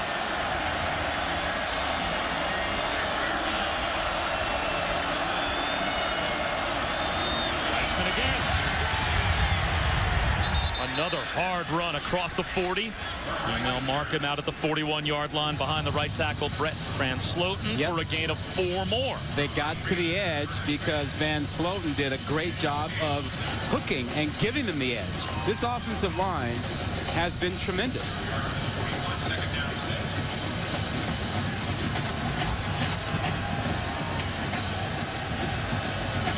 For the most part in the first half, we saw 3 tight end formations. Now a double tight end set with Damon Bullock in as the lone setback on 2nd down and 6. And the play clock down under 10 again.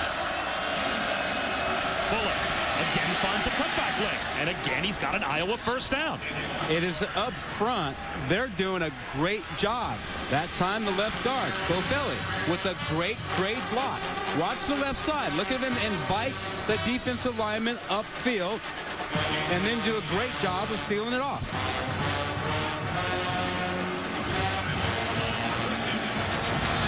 Iowa averaging over 5 yards per carry.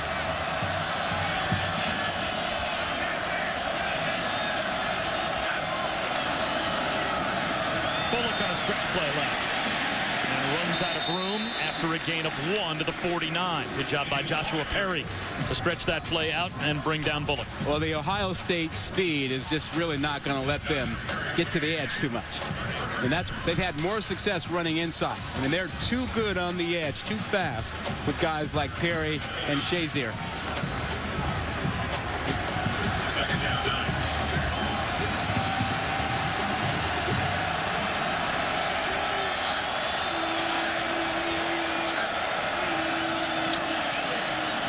Throw incomplete. Intended for Tavon Smith. Now it's 3rd down and 9. And Iowa has not traditionally been very good in these 3rd and 9, 3rd and 10 situations this season.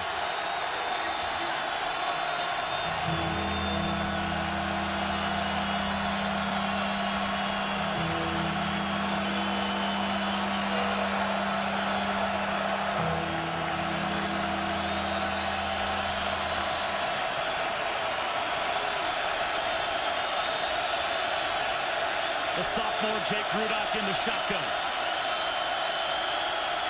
3-man rush. Knocked away. Durand Grant, terrific coverage. Ohio State gets the stop at midfield, and for the 2nd time today, they force Iowa to punt. We talked about it in the first half. They were playing too far off. They couldn't run by you. No need to worry about it. Grant jumps all over this route by Powell.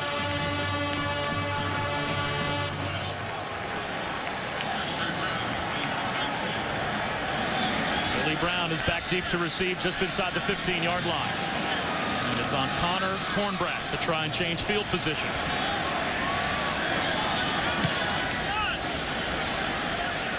Brown from the 16. The first man miss. Heading south instead of north and gets brought down at the 16. So a 34-yard punt, no return. Ohio State football when we come back, looking to take the lead. Presented by Kay Jewelers. Brought to you by the new Windows. Ford. Only Ford gives you EcoBoost fuel economy and a whole lot more. And Pacific Life. For insurance, annuities, and investments, choose Pacific Life. The power to help you succeed.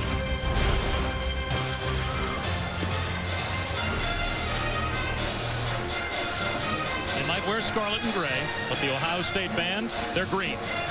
Because they saw all the paper waste that they created mapping out their weekly performances. So 2 students came up with the idea of putting all their field formations and sheet music on iPads. And actually created straps to carry them over their shoulder. It's very cool. That's how they rehearsed. Carlos Hyde on first down. Up the middle. Hammers his way out to the 22-yard line, a gain of 6 in college football primetime. Presented by Hampton Hotels at 7 tonight. 2 battles in the SEC on ESPN. Number 1 Alabama led by A.J. McCarron taking on Arkansas. And then number 6 LSU and Ole Miss doing battle as well. ESPN and ESPN2 tonight at 7. LSU and Alabama eyeing each other down the line for a matchup that might very well determine the best team in the SEC. Anthony Hitchens back in the game defensively for Iowa. 3rd down and 1 after that run by Carlos Hyde. Braxton Miller. He'll get it himself. spins out to the 31. Christian Kirksey tripped him up, but that's a 3rd down conversion for the Buckeyes. And folks who are Ohio State fans in the Big Ten also look at the SEC, because Alabama, LSU will collide at some point. And a one-loss team out of the SEC, if Alabama should lose, could still be a threat to Ohio State if Ohio State's undefeated.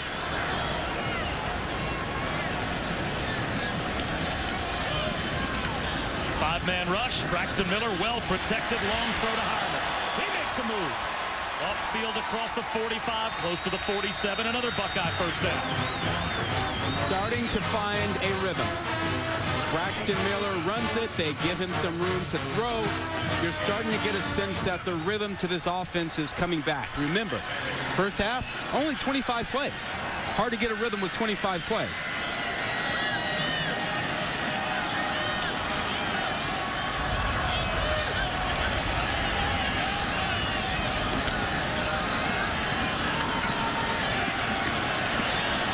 Into another bullet throw, this one to Devin Smith, and a gain of 8. Already Braxton Miller off to a hot start, 6 for 6 here in the second half. I think Braxton Miller is underrated as a passer. He's got a really gifted arm. He can fire it. He can probably throw it 70 yards in the air. And his mechanics are a lot better than people realize. Well, Tom Herman, the offensive coordinator, told us just that. Said that Braxton Miller has the strongest arm and the smoothest delivery of any kid he's ever coached, and that those fundamentals get lost in his athleticism because we make such a big deal about the different plays he can make with his feet. Absolutely. As well as with his arm. Miller, with his feet, makes another play. Yeah, and this is what mesmerizes you about Braxton Miller. His feet, his ability to run, his athleticism. He can make guys miss.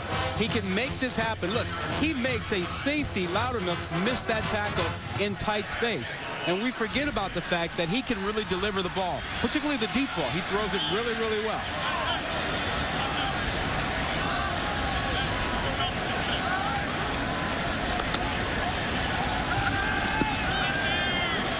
Another strong throw outside the numbers to Devin Smith.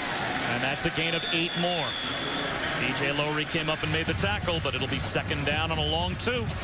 Get the feeling right now. This offense is much like a pitcher in baseball that's got every pitch working. Go off speed, go fastball. Speaking of going fast, they do just that. Wide receiver hitch to Evan Spencer. And he has another Ohio State first down. And an injury for Iowa defensively. Louis Trinka-Passat is down. Ohio State in a tremendous rhythm offensively, and Trinka-Passat, part of the strength of that front four, looked like he was holding his left ankle. He's played a great game, and he actually has deflected a pass and done a great job. And this Ohio State offense has been cruising so far this 3rd quarter.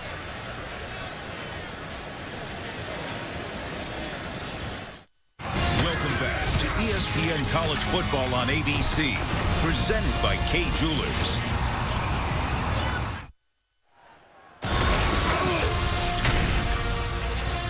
Welcome back to Columbus. 2 weeks ago, a big scare was put into Ohio State by Northwestern. Iowa doing much the same today, tied at 17. As the 4th-ranked Buckeyes, though, were a completely different team offensively in the second half against Northwestern than they were in the first half. The same true today. Already the Buckeyes with more first downs in the 3rd quarter than they had in the first half. And on this drive, Braxton Miller trying to keep it going. He'll scramble again. Protects the ball and gets to about the 17-yard line, 3 yards shy of another first down. Darian Cooper, who just came on, replacing Louis Trinka-Passat for Iowa on that defensive line, made the tackle. This offense had 189 yards in the first half. They have more than 140 in the 3rd quarter. They're starting to find that rhythm. Well, they only scored 1 first-half touchdown against Northwestern 2 weeks ago, and it was on a blocked punt recovery. But then Carlos Hyde took over the second half. He'll carry one here. very close to another Buckeye first down. Needed to get to the 14, and that is right where they'll spot the football. Mike Hardy made the tackle, but without measurement, they say first down Buckeyes. But, you know, shoot, it has not been easy down here for Ohio State. This Iowa defense is tough in the red zone. That last touchdown they scored, they barely got in. Well, their recipe for success defensively today was they knew they were going to give up yards between the 20s, but play good red zone defense. To start the third quarter, the Buckeyes got in the end zone. Can they do it again? A little hitch to Devin Smith. He gets a block inside the pylon for an Ohio State touchdown.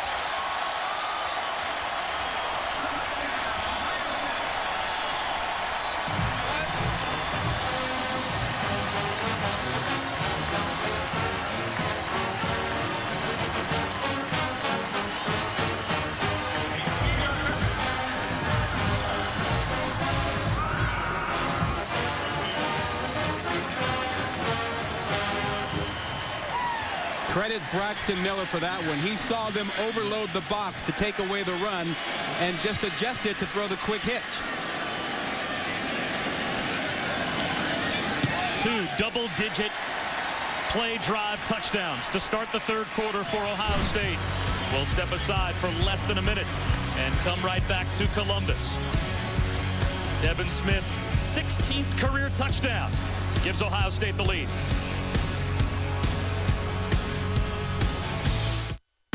You have a gift. Why not show the world? ABC Tuesday, creating a hero One dose and you'll feel incredible. means playing with fire. Now let's see what you can do. And one of their own Since the moment you stepped foot on this plane, you've been lying. will be branded a traitor. I'm done with you. Marvel's Agents of S.H.I.E.L.D. All new Tuesday at 8/7 Central on ABC. And see the season from the beginning on Watch ABC Online or download the app. Please don't do this. I'm from the future. This just became my favorite case. Is their suspect a killer out of his mind? You don't think any of this could be real? Or a hero out of time? If I am not there to stop it, we are all dead. Where is he? Not where. When? Castle. All new. Monday, 10/9 Central on ABC.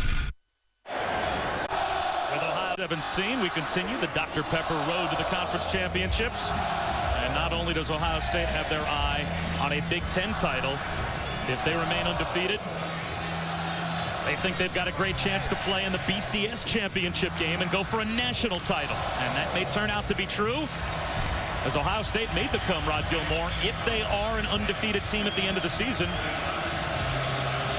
a very debatable team as to whether or not they ought to be in the BCS title game, depending on what else shakes down. It depends. The ACC champion, the SEC has a lot to happen before the end of the year. But if you're going to be a big championship team, and we saw this last week with Clemson, you have to survive tests. And Boston College last week put a huge scare into Clemson the week before Clemson plays Florida State. And now we see Iowa putting a scare into Ohio State. Can't win all your games without having a few that are really tough survival tests. Just survive and advance. And don't forget, it is possible we could have a Pac-12 undefeated team, an ACC, and a Big Ten.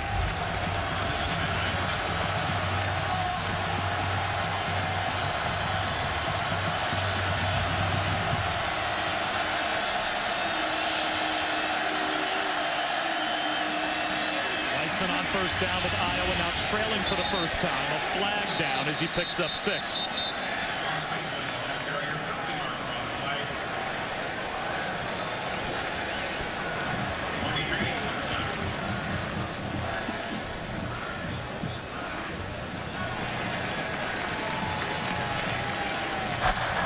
Holding 63 offense, 10-yard penalty. Only the second penalty of the day called against Iowa, but it's a big one. And speaking of a big one, how about Saturday Night Football on ABC, presented by Windows? Number 3 against number 5 in Death Valley. Jameis Winston and Florida State against Taj Boyd and Clemson.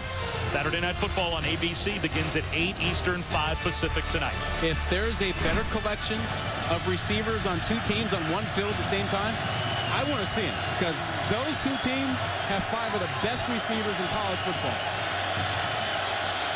Michael Bennett back in the game. defensive front. Down the sideline. In stride. Jake Doozy ahead of the coverage. The tight end goes the distance. And Iowa strikes back.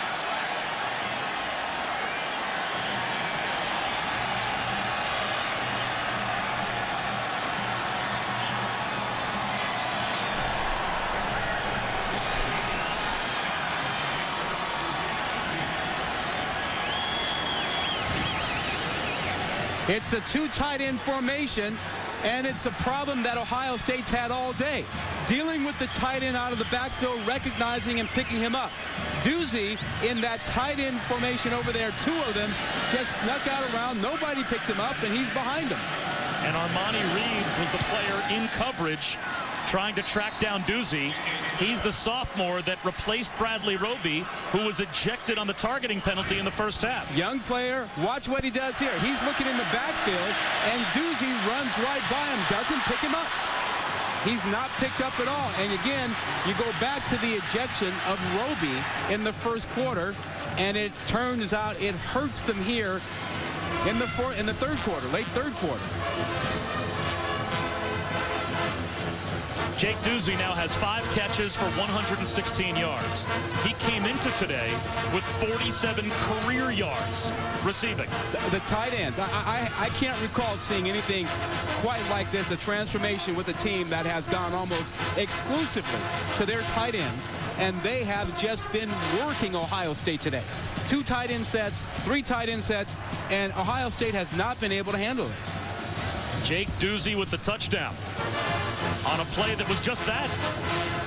An 85-yard touchdown pass to the sophomore tight end, the longest play from scrimmage offensively for Iowa this season.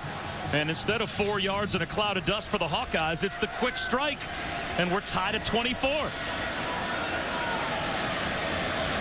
Ohio State already giving up 5 more points today than they average allowing per game this season.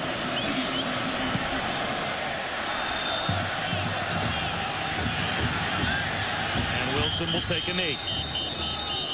The chase for the Sprint Cup beats the big one at the Talladega Super Speedway. Only 5 races left. Matt Kenseth and Jimmy Johnson still out in front, but anything can happen at the most unpredictable track in NASCAR. The NASCAR Sprint Cup Series at Talladega, presented by 5 Hour Energy, tomorrow at 1 Eastern on ESPN. Not betting against Jimmy. Not betting against JJ.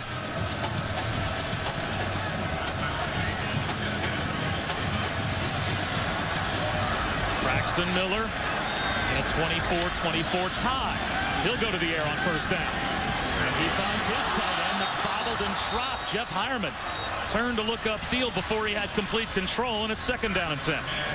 Wide open. Got in between the linebackers and had a lot of room. And watch him in the middle of your screen. Lots of room. Just started thinking about getting up the field. That's the first incompletion of the second half for Braxton Miller. He was 9 for 9 in the third quarter before that drop.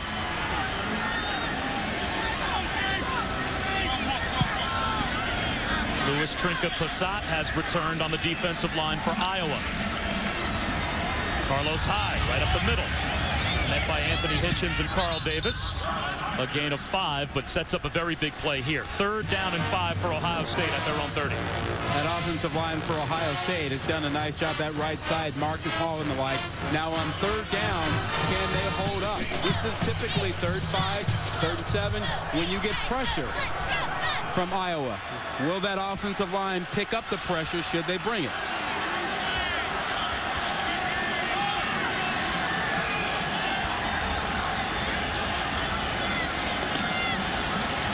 Four-man rush. Braxton Miller intercepted with a flag down.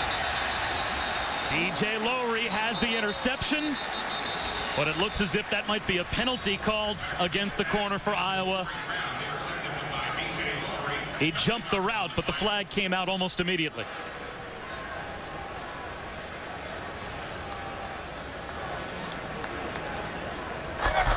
Holding. Defense number 19. 10-yard penalty. Automatic. First down. take a look at Lowry in single coverage here. He's got his hands on him, wraps him up pretty good, and Brown falls down because of that. A no doubt about it call. So B.J. Lowry, who was normally put on an island by Phil Parker, the defensive coordinator for Iowa, their best corner. This time he comes on a run blitz and gets blown up. And that allows Dontre Wilson to weave his way to the 47-yard line and pick up 7 yards. He just ran out of the tackle of Drew Ott. Ott had him, but Wilson, not incredibly big, but was able to pull out from under Ott's big hands. He gets up with a limp, though, so Dontre Wilson at least temporarily out of the game. 2nd down and 3.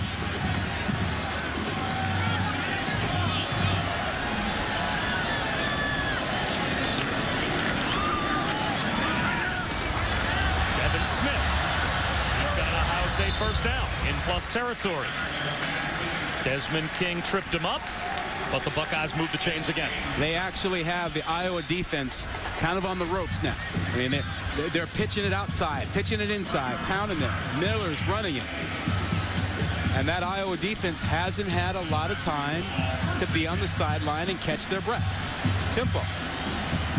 Right now, Ohio State is struggling with Iowa. 4 of the other top 6 teams in the nation on our air tonight.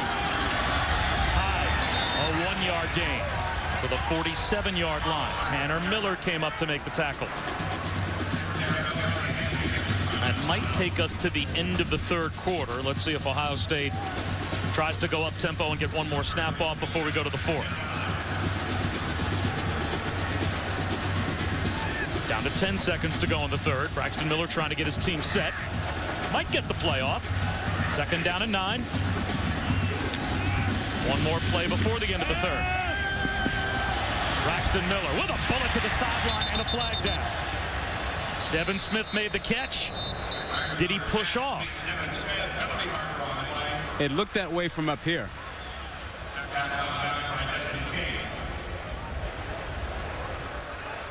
Looks like the officials may call it against Iowa.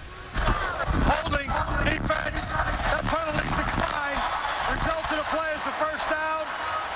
Quarter ended on that play. And another great throw by Braxton Miller. Bullets one to the sideline, and Rod Gilmore, we head to the 4th quarter. Tied at 24. 15 minutes left as Ohio State trying to keep their national championship hopes alive. Oh, it is still a serious ball game. Can Ohio State hold on? We've seen some other teams go down. Will Ohio State?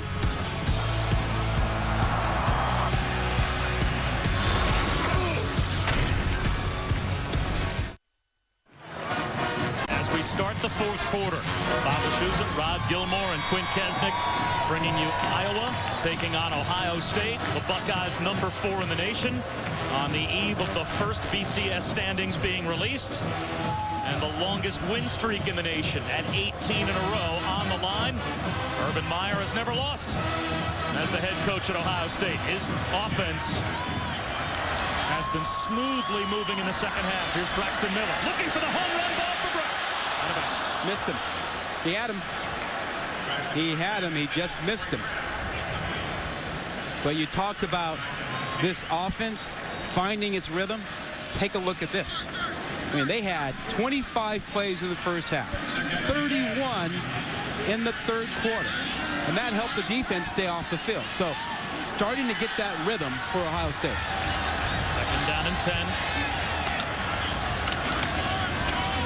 Braxton Miller followed up after a gain of 3. Drew Ott first there for the Hawkeyes. So now a very important play coming. 3rd down and 7. Just inside the Iowa 28-yard line. So you're saying they are virtually in field goal range. Very nice. Not virtually. They are in field goal range, but for Iowa, holding this offense to a field goal would be a win defensively. As Ohio State has scored 2 touchdowns in the 2nd half.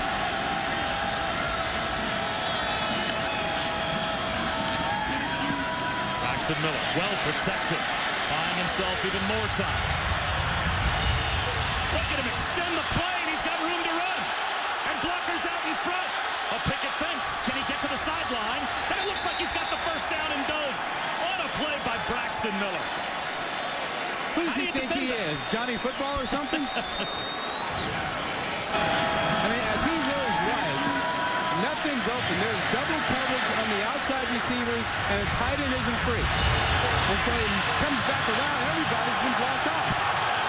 This is just a great individual effort to pick up the first down. And you know how frustrating that is for a defense? Braxton Miller now has 79 yards rushing, and it looks as if, for the most part today, Iowa has not deployed a spy on Miller defensively. Yeah, well, that defense is winded right now. Makes his way inside the 10. Goes backwards, now forwards, reaches, pylon. What a run by Carlos Hyde!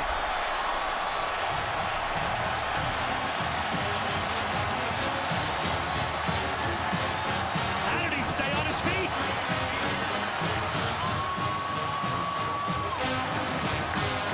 Oh my goodness. He runs through 3 tackles and then goes Superman.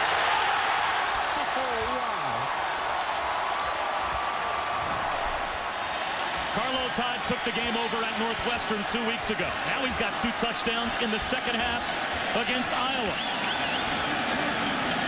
And it's the Buckeyes on top by a score once again.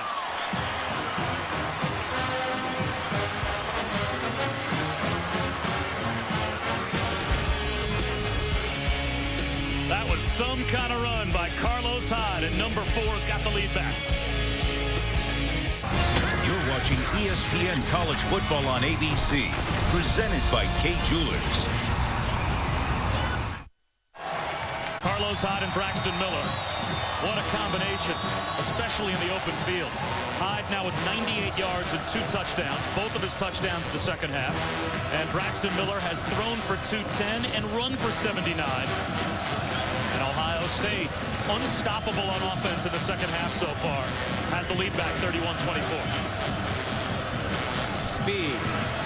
Ohio State has used its speed in the second half.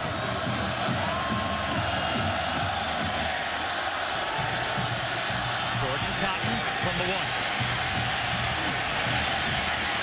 Runs into his own man about the 18-yard line. Shoot, you talk about athleticism and speed. That drive was about 2 incredibly athletic plays. On a 3rd down, Braxton Miller uses his athleticism to make this play. Guys are covered. If you had a spy out there, he's better than a spy. He would make this play happen anyway. And then you come right back when that defensive line is winded, and Hyde does the incredible. Great balance, great feet, acceleration, and Superman into the end zone. To the 3 tight end look for Iowa that was so successful for them offensively in the first half. And Mark Weisman at tailback. Rudock to throw though on 1st down. Up the sideline, well behind Jake Ducey, and he took a hit. Ryan Shazier came with a blitz up the middle, and Rudock was slammed as he let go of the ball. Yeah, he's taking some shots, but there he is right now. Watch his blitz. Here comes Shazier. Nobody picks him up. And Rudock gets a hello.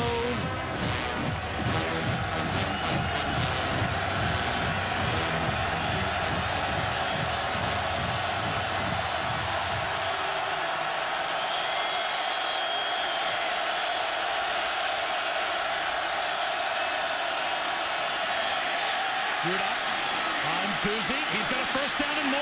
There goes Ducey again, all the way out to the 41-yard line. As we quickly go back to Robert Flores. All right, Bob. Texas A&M and Auburn are tied after Nick Marshall connects with Sammy Coates. Late 3rd quarter in College Station, number 24 and number 7 tied at 24. And we have a great one here at Columbus. Iowa trying to answer again as they trail by a touchdown. Hopper-Schusen here with Rob Gilmore and Quinn Kesnick at the horseshoe. The freshman LaShawn Daniels.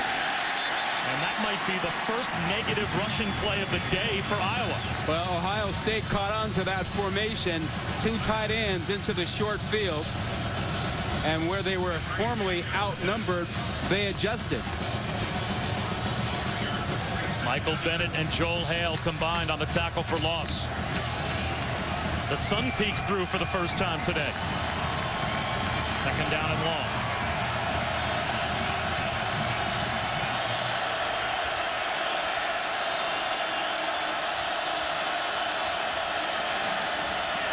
Long throw. Scooped up at the 45-yard line for a gain of 5. First catch of the day for Don Shumpert. Corey Pitt-Brown came up to make the tackle. And it sets up 3rd down and 6. Well, you think about the Iowa tight ends, and you think about this crowd.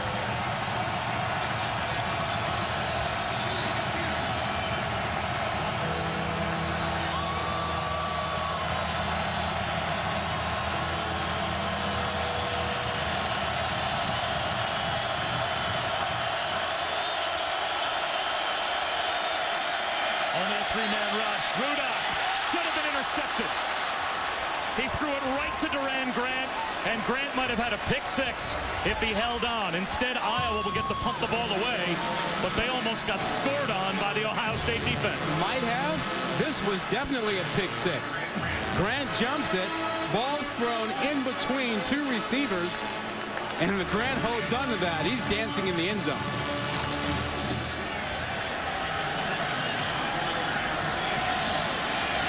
So Connor Cornbrath will try and pin the Buckeyes deep if he can.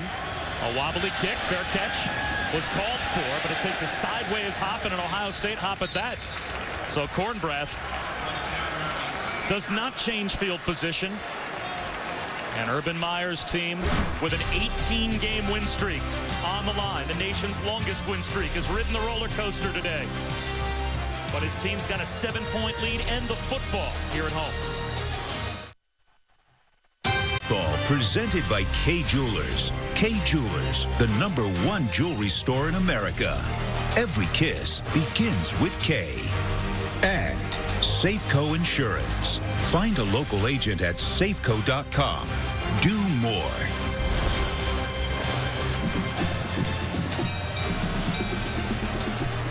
Homecoming weekend in Columbus. The homecoming parade has been an annual tradition since 1965 at Ohio State. And Urban Meyer's team back to the offense. They have been dominant here in the second half. 3 double-digit touchdown drives since halftime. And Iowa get a stop. They have yet to force Ohio State to punt today. Right up the middle goes Hyde. 6 yards on first down. And this is where Hyde can be really effective. Remember that last series when you had all these guys running around, Miller and Hyde, tiring out that defensive line. Now you've got the hammer in Hyde. You can pound him on this defense that has to be worn out. They've been on the field an awful lot this second half. That puts Carlos Hyde over 100 yards. 104 yards rushing and 2 touchdowns. Both scores in the second half. And they stay with the workhorse. Just shy of the first down. Anthony Hitchens was there to make the tackle for Iowa. But it'll be 3rd down and 1.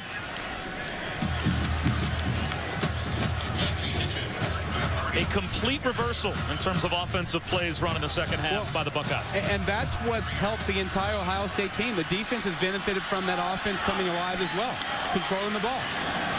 3rd down and 1. Miller to throw, and he's got a first down. Ironman steps out of bounds all the way out close to the 45-yard line, actually the 46-yard line of the Buckeyes.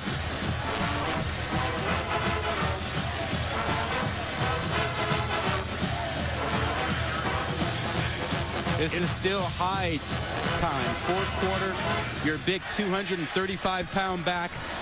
He gets stronger as the game goes on. They have him on the sideline right now, but he's the guy that can keep pounding the rock for you.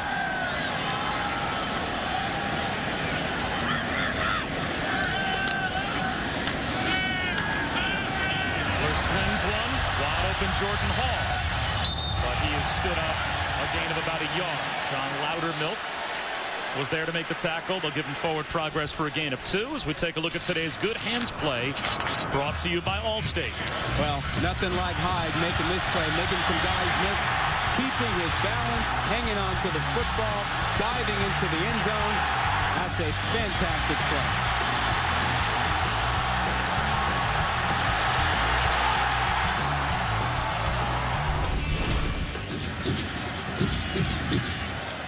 it's been 5 years, a game against Youngstown State, since Ohio State played without having to punt for an entire game.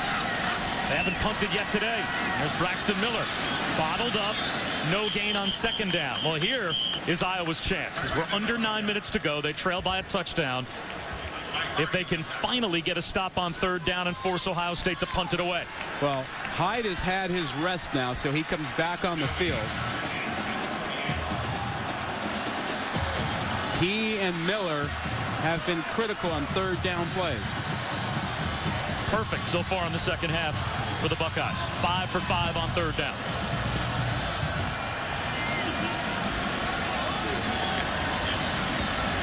Five-man rush. Braxton Miller gets loose. There he goes again.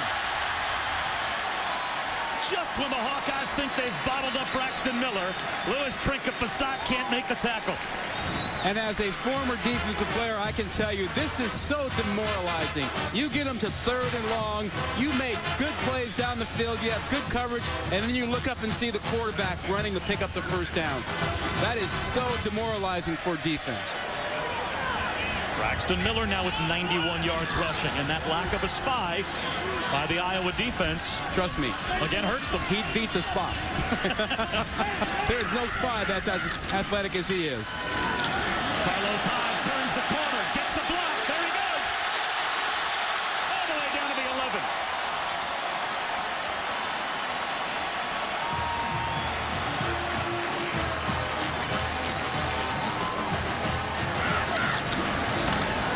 Good blocking on the edge. Harmon, the tight end, 86. And Evan Spencer down the field. Watch him take out the safety, Loudermilk, and that opens up the alley. The Buckeyes right back in the red zone. Swing pass, Jordan Hall. And he goes down after a gain of 1 to the 11-yard line.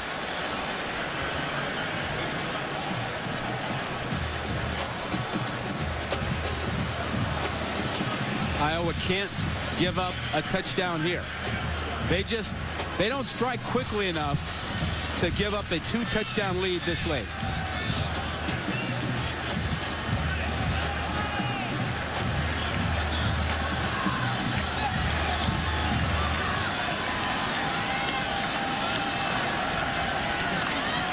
Hyde up the middle, and again Iowa forces third down. James Morris makes the tackle. If Ohio State kicks a field goal, it would be a 2-possession game, but you think much more doable for Iowa with 6 minutes to go to come from 10 down than come from 2 touchdowns. Yeah, and I think Urban Meyer would like to have the 14-point lead, and he trusts Braxton Miller so much. I imagine he wants the ball in his hands right now. Miller rolls out, cuts it back. They can't track him down. Flips it across his body. Incomplete. Carl Davis finally got enough of his hands on Braxton Miller to force a misfire, and it will be a field goal attempt for Drew Basil, and the first red zone stop here in the second half for Iowa.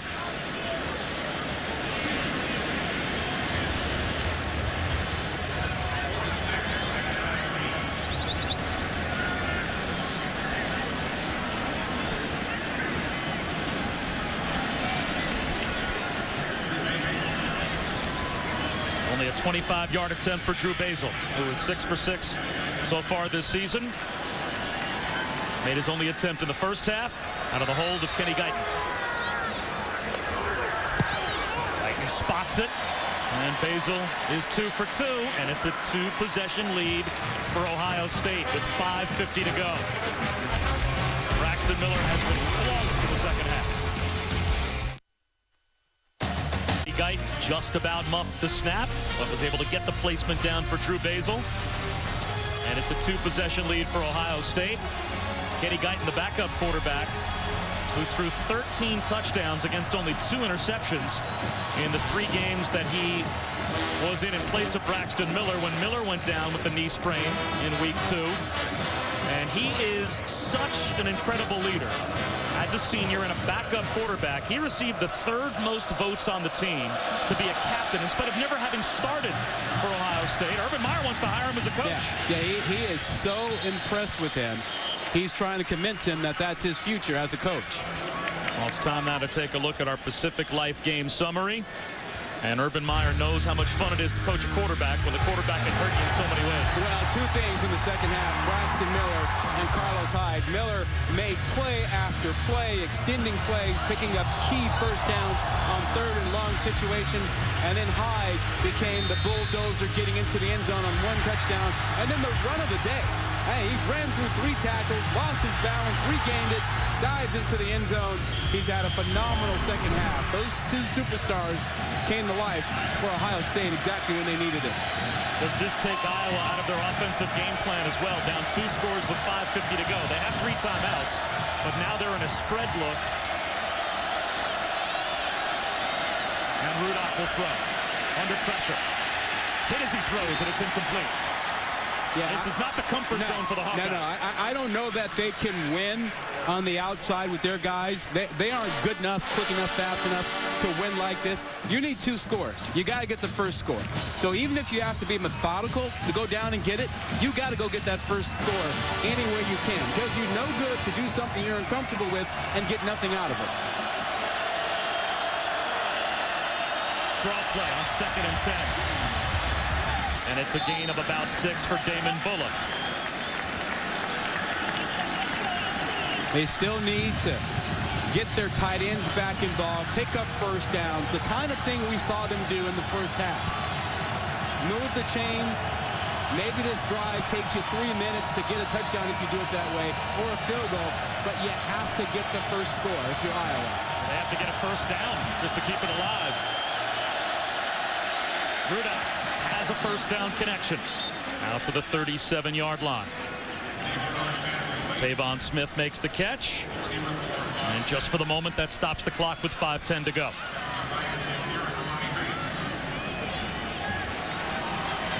Let's see if they go back to some of the things that worked for them. Theodorowicz perhaps. Rudock. Again, the pocket collapsed.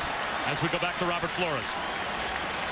Hey, Bob, Michigan is getting tested by Indiana at home. Devin Gardner, however, gives the Wolverines a little breathing room, but pays for it, draws the personal foul, gets the touchdown. Wolverines up 9 early 4th quarter. Well, a very similar story here in Columbus as Ohio State being tested. They're up 10.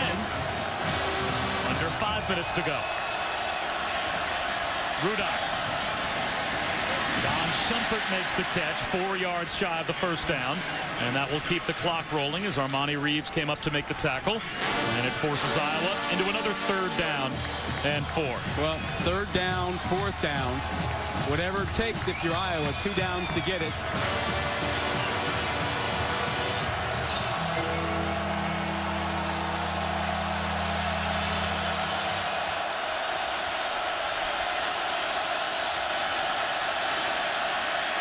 Rudock. Intercepted.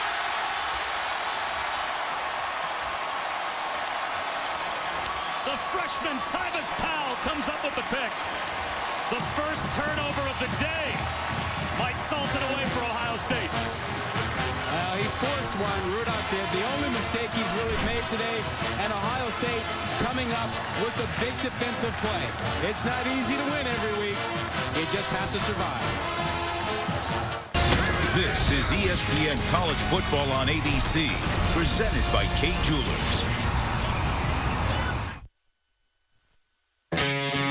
Tonight, the Florida State Seminoles will enter Death Valley in an epic showdown under the lights to take on the Clemson Tigers with ACC and BCS title implications on the line.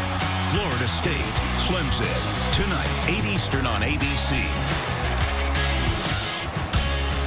Will be an amazing atmosphere. Can't wait to watch it. And it looks like Ohio State is going to survive against Iowa as the Buckeyes finally took control of this game in the second half. Here's Carlos Hyde with Iowa selling out to stop the run. The Hawkeyes have all 3 timeouts remaining, but they're down 2 possessions, and now they'll spend 1 timeout here. Well, you have to use them. You have to use them as soon as possible to have any chance of getting the ball back. And even if you get it back, you're going to have to hurry. I mean, 2 scores is what you're talking about. We're going to see the BCS standings for the first time this weekend. Now, if anticipated tonight, we get the result you would think from Alabama. You'll have Alabama, Oregon, and almost certainly the winner of Florida State Clemson ahead of Ohio State. With what Ohio State is facing today and what they have the rest of the way in the Big Ten, if they play close games, will they be penalized, or do you give them credit for gutting out a win, which is what any team has to do if they're going to run the table and be an undefeated group? You can't win every game by 50. I don't think it matters for Ohio State with their schedule. I mean, the Big Ten and its schedule is so lowly regarded by most folks that whether you win by 21 or win by 10 isn't going to matter. On second down is 3 yards shy of a first down. Kirk Ferentz immediately spends timeout number 2. And Ohio State, undefeated, is likely to be behind the ACC undefeated team and the Pac-12 undefeated team, clearly the SEC undefeated team. As things stand right now. Now, we've got teams that are playing tonight that certainly could impact Ohio State's future, namely Alabama and LSU. As college football primetime presented by Hampton Hotels kicks off at 7 with 2 battles in the SEC on ESPN. Arkansas taking on #1 Alabama and A.J. McCarron. And Bo Wallace and Ole Miss will try and pull the upset against Zach Mettenberger and #6 LSU. College football primetime on ESPN and ESPN2 beginning at 7. Now, back to Ohio State. We have a long way to go. Yes. We're not going to end up with 4 or 5 undefeated teams. Not going to happen. We're more than likely to have 1 or maybe 2. Well, we have this conversation every year, round about this time of the year. What happens if all these different teams go undefeated? Yeah. It never works out that way. There are always upsets. And if you're Ohio State, you take care of business and count on those undefeated teams that are ahead of you in the polls losing. The last chance you'd think for Iowa, 3rd down run by Braxton Miller, and he's got the first down. 4 minutes to go, and Iowa, having spent their timeouts on this series of downs, now they're down to 1 timeout left. Very excellent game plan by Iowa. Physical, used their tight ends, ran the ball, took this game into the 4th quarter. But in the end, Ohio State, too much Braxton Miller, too much Carlos Hyde, too much offense in the second half.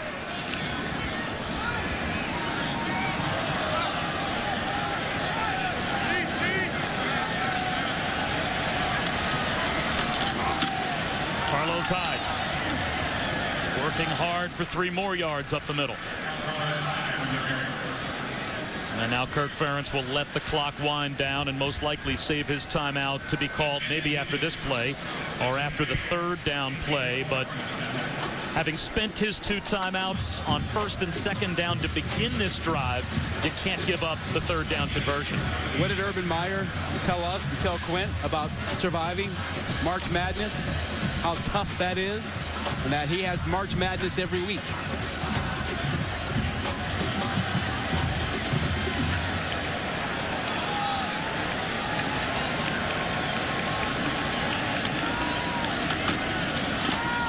Hyde gets caught on a run blitz by James Morris and fights his way for a yard. It will be 3rd down and long. Well, Auburn in 2004, in the BCS era, is the only major conference team to go undefeated and be left out of the BCS title game. So it just lends credence to, as we said, we always have this conversation about, well, what happens if these 5 different teams either go undefeated or if LSU is a 1-loss team, runs the table in the SEC. There are always those surprising results. So you have to think if Ohio State takes care of business, they'll have a great chance to be in the championship game. Let's not stress people out. There's a long way to go. It will work itself out. You know, it always does. Braxton Miller lost the football. A turnover possible. John Loudermilk knocked it away, but Ohio State recovers.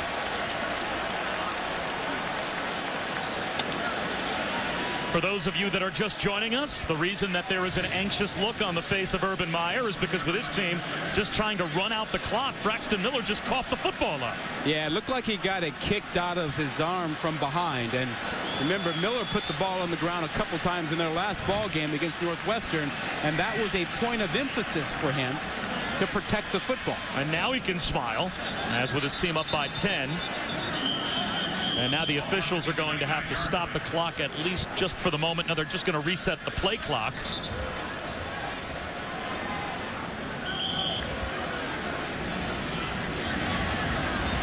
Bob Wischusen here with Rod Gilmore and Quinn Kesnick in Columbus, where Ohio State is going to survive, as they will now be able to take a knee against Iowa and end what will be a 10-point win to keep their national championship and Big Ten title hopes alive, and extend the nation's longest win streak to 19 games. And as we take a look at our top 10 poll in the AP, Ohio State there at number 4, but of course Clemson and Florida State playing tonight. One of those teams will get an enormous win and stay undefeated, and most likely either Clemson stay ahead of Ohio State or Florida State maybe jump up. Well, and Texas A&M is in a dogfight. Louisville lost last night. UCLA lost to Stanford. I mean, we're seeing every week you can't just automatically pencil in a win. It is hard to go undefeated. It's hard to be focused and win every week, and we've seen it today. And for Ohio State to simply survive and advance another week, 19 weeks in a row now, fantastic for them. Crazy, unbelievable that you can be that dialed in. And they got pushed today. They got pushed, but their offense in the second half took the game over. And that combination, now that we saw it in the second half against Northwestern, the combination of Braxton Miller and Carlos Hyde, when the train is on the tracks, this is a tough offense to stop. Well, it was all about the speed and athleticism of Ohio State. They went to that in the second half. They got the ball.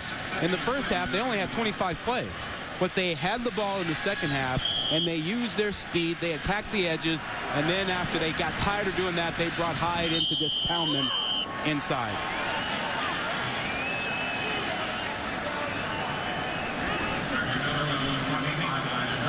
The first 4 possessions of the second half for Ohio State on offense: touchdown, touchdown, touchdown, field goal. Yeah. And they are going to end the day, it looks like, without having to punt. So for the first time in 5 years since a game against Youngstown State, Urban Meyer can finally take the headset off and celebrate a bit with his team.